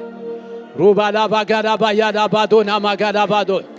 رابادونا ما قال باجو لبديانا ما روبا لا باغالا بايا لا بادونا ما قال باجو لبديانا مانتو ናይ ሓጎስ መንፈስ በኢየሱስ ክርስቶስ ናይ ምስጋና መንፈስ በኢየሱስ ክርስቶስ ናይ እልልታ መንፈስ በኢየሱስ ክርስቶስ ናይ እልልታ መንፈስ በኢየሱስ ክርስቶስ ናይ እልልታ መንፈስ በኢየሱስ ክርስቶስ ናይ እልልታ መንፈስ በኢየሱስ ክርስቶስ ካውሽጪ ፈንቂሉ ዝወጽእ ሓጎስ በኢየሱስ ክርስቶስ ሩባዳ ባጋዳ ባዶና ማጋዳ ባጆደ ደበዲያና ማ ሩባዳ ባጋዳ ባያዳ ባዶና ማጋዳ ባጆደ ደበዲያና ማ ሩባዳ ባጋዳ ባያዳ ባዶና ማጋዳ ባጆደ ደበዲያና ማንቱ ራፓዶና ማጋዳ ባጆደ ደበዲያና ማ ሩባዳ ባጋዳ ባያዳ ባዶና ማጋዳ ባዶስ ሃሌሉያ ሃሌሉያ ሃሌሉያ ሃሌሉያ ሃሌሉያ ሃሌሉያ ሃሌሉያ ሃሌሉያ ሃሌሉያ ሃሌሉያ ሃሌሉያ ሃሌሉያ ሃሌሉያ ሃሌሉያ ክብሪ ክብሪ ክብሪ ክብሪ ማጋዳ ባዶስ ሩባዳ ባጋዳ ባያዳ ባዶና ማጋዳ ባጆደ ደበዲያና ማ ራፓዶና ማጋዳ ባጆደ ደበዲያና ማ ሩባዳ ባጋዳ ባያዳ ባዶና ማጋዳ ባዶ ራፓዶና ማጋዳ ባጆደ ደበዲያና ማንቶ ሩባዳ ባጋዳ ባያዳ ባዶና ማጋዳ ባዶስ ናይ ሓጎስ መንፈስ ናይ ሓጎስ መንፈስ ናይ ሓጎስ መንፈስ ናይ ክብሪ መንፈስ ሩባዳ ባጋዳ ባያዳ ባዶና ማጋዳ ባዶስ ራፓዶና ማጋዳ ባጆደ ደበዲያና ማ ሩባዳ ባጋዳ ባያዳ ባዶና ማጋዳ ባዶስ ራፓዶና ማጋዳ ባዶስ ቋንቋታት ንጸሊ ነምልኮነስ ሃሌሉያ ሃሌሉያ ሃሌሉያ ሰላም ዝህብ መንፈስ ሓጎስ ዝህብ መንፈስ ሓጎስ ዝህብ መንፈስ ሓጎስ ዝህብ መንፈስ ሓጎስ ዝህብ መንፈስ ማጋዳ ባዶስ ሩባዳ ባጋዳ ባያዳ ባዶና ማጋዳ ባዶስ ናይ ምድሓን ሓጎስ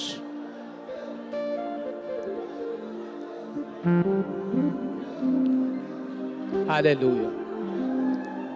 ናይ ሓጎስ መንፈስ ናይ ሓጎስ መንፈስ ናይ ሓጎስ መንፈስ ናይ ሓጎስ መንፈስ ሃሌሉያ ናይ ሓጎስ መንፈስ ናይ ሓጎስ መንፈስ ናይ ሓጎስ መንፈስ አውቀዋለው ጨረንህ አዛ ይለያል ጌታ ኢየሱስ አገኝ ርሳለው ምድር ላይ መኖሬ ላብታ አውቀዋለው ጨረንህ አዛ ይለያል ጌታ ኢየሱስ አገኝ ርሳለው ምድር ላይ መኖሬ ሀብት ሃሌሉያ አይከልከል መንፈስስ አይከልከል መንፈስስ ጽማዓትና እዩ ክብርና እዩ ክብር ማሕበሩ እዩ አይከልከል መንፈስስ አይከልከል መንፈስስ አይከልከል መንፈስስ ጽማዓትና እዩ ድሌትና እዩ ክብር ማሕበሩ እዩ ሃሌሉያ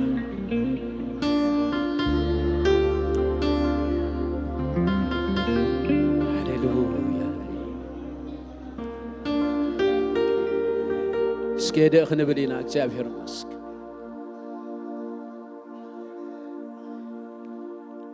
ርስነቱ አማኸልና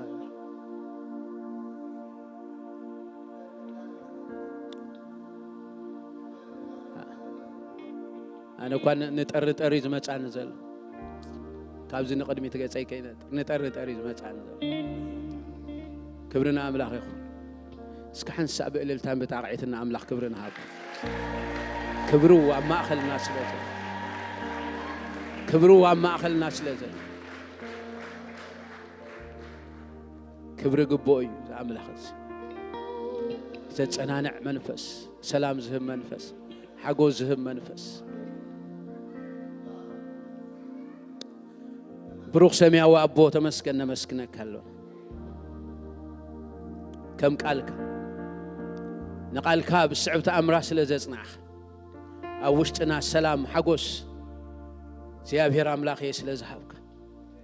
قوي كاب هزبخا سلزوسدك حزن كاب حزبك سلازوسد أوش حزبك እግዚአብሔር አምላኬ ጠሊ ናይ መንፈስካ ስለዘዝነብካ بشم يسوع كريستوس نمسكنا كله እግዚአብሔር አምላኬ ስለ ኢንጂነር ሐዊያ ዘይ መስክና ካለ ስለቱ ኦዘንበር ካዮ ጸጋ ዘይ መስክና ካለ بشم يسوع كريستوس መታን ከጠቅመና እዚኻ ክትባርኾ ጽልያለሁ ሁሉ ስለትገብራ ዚና ነመስክነካ ክብር ድማ ንህበካለሁ በጎይታናን መድኃኒናን በኢየሱስ ክርስቶስ ይምልካ አሜን ወዲና ለና ሐንተ ነገራት ዛሬ በሆዴ እዚ ኩሉ ጊዜ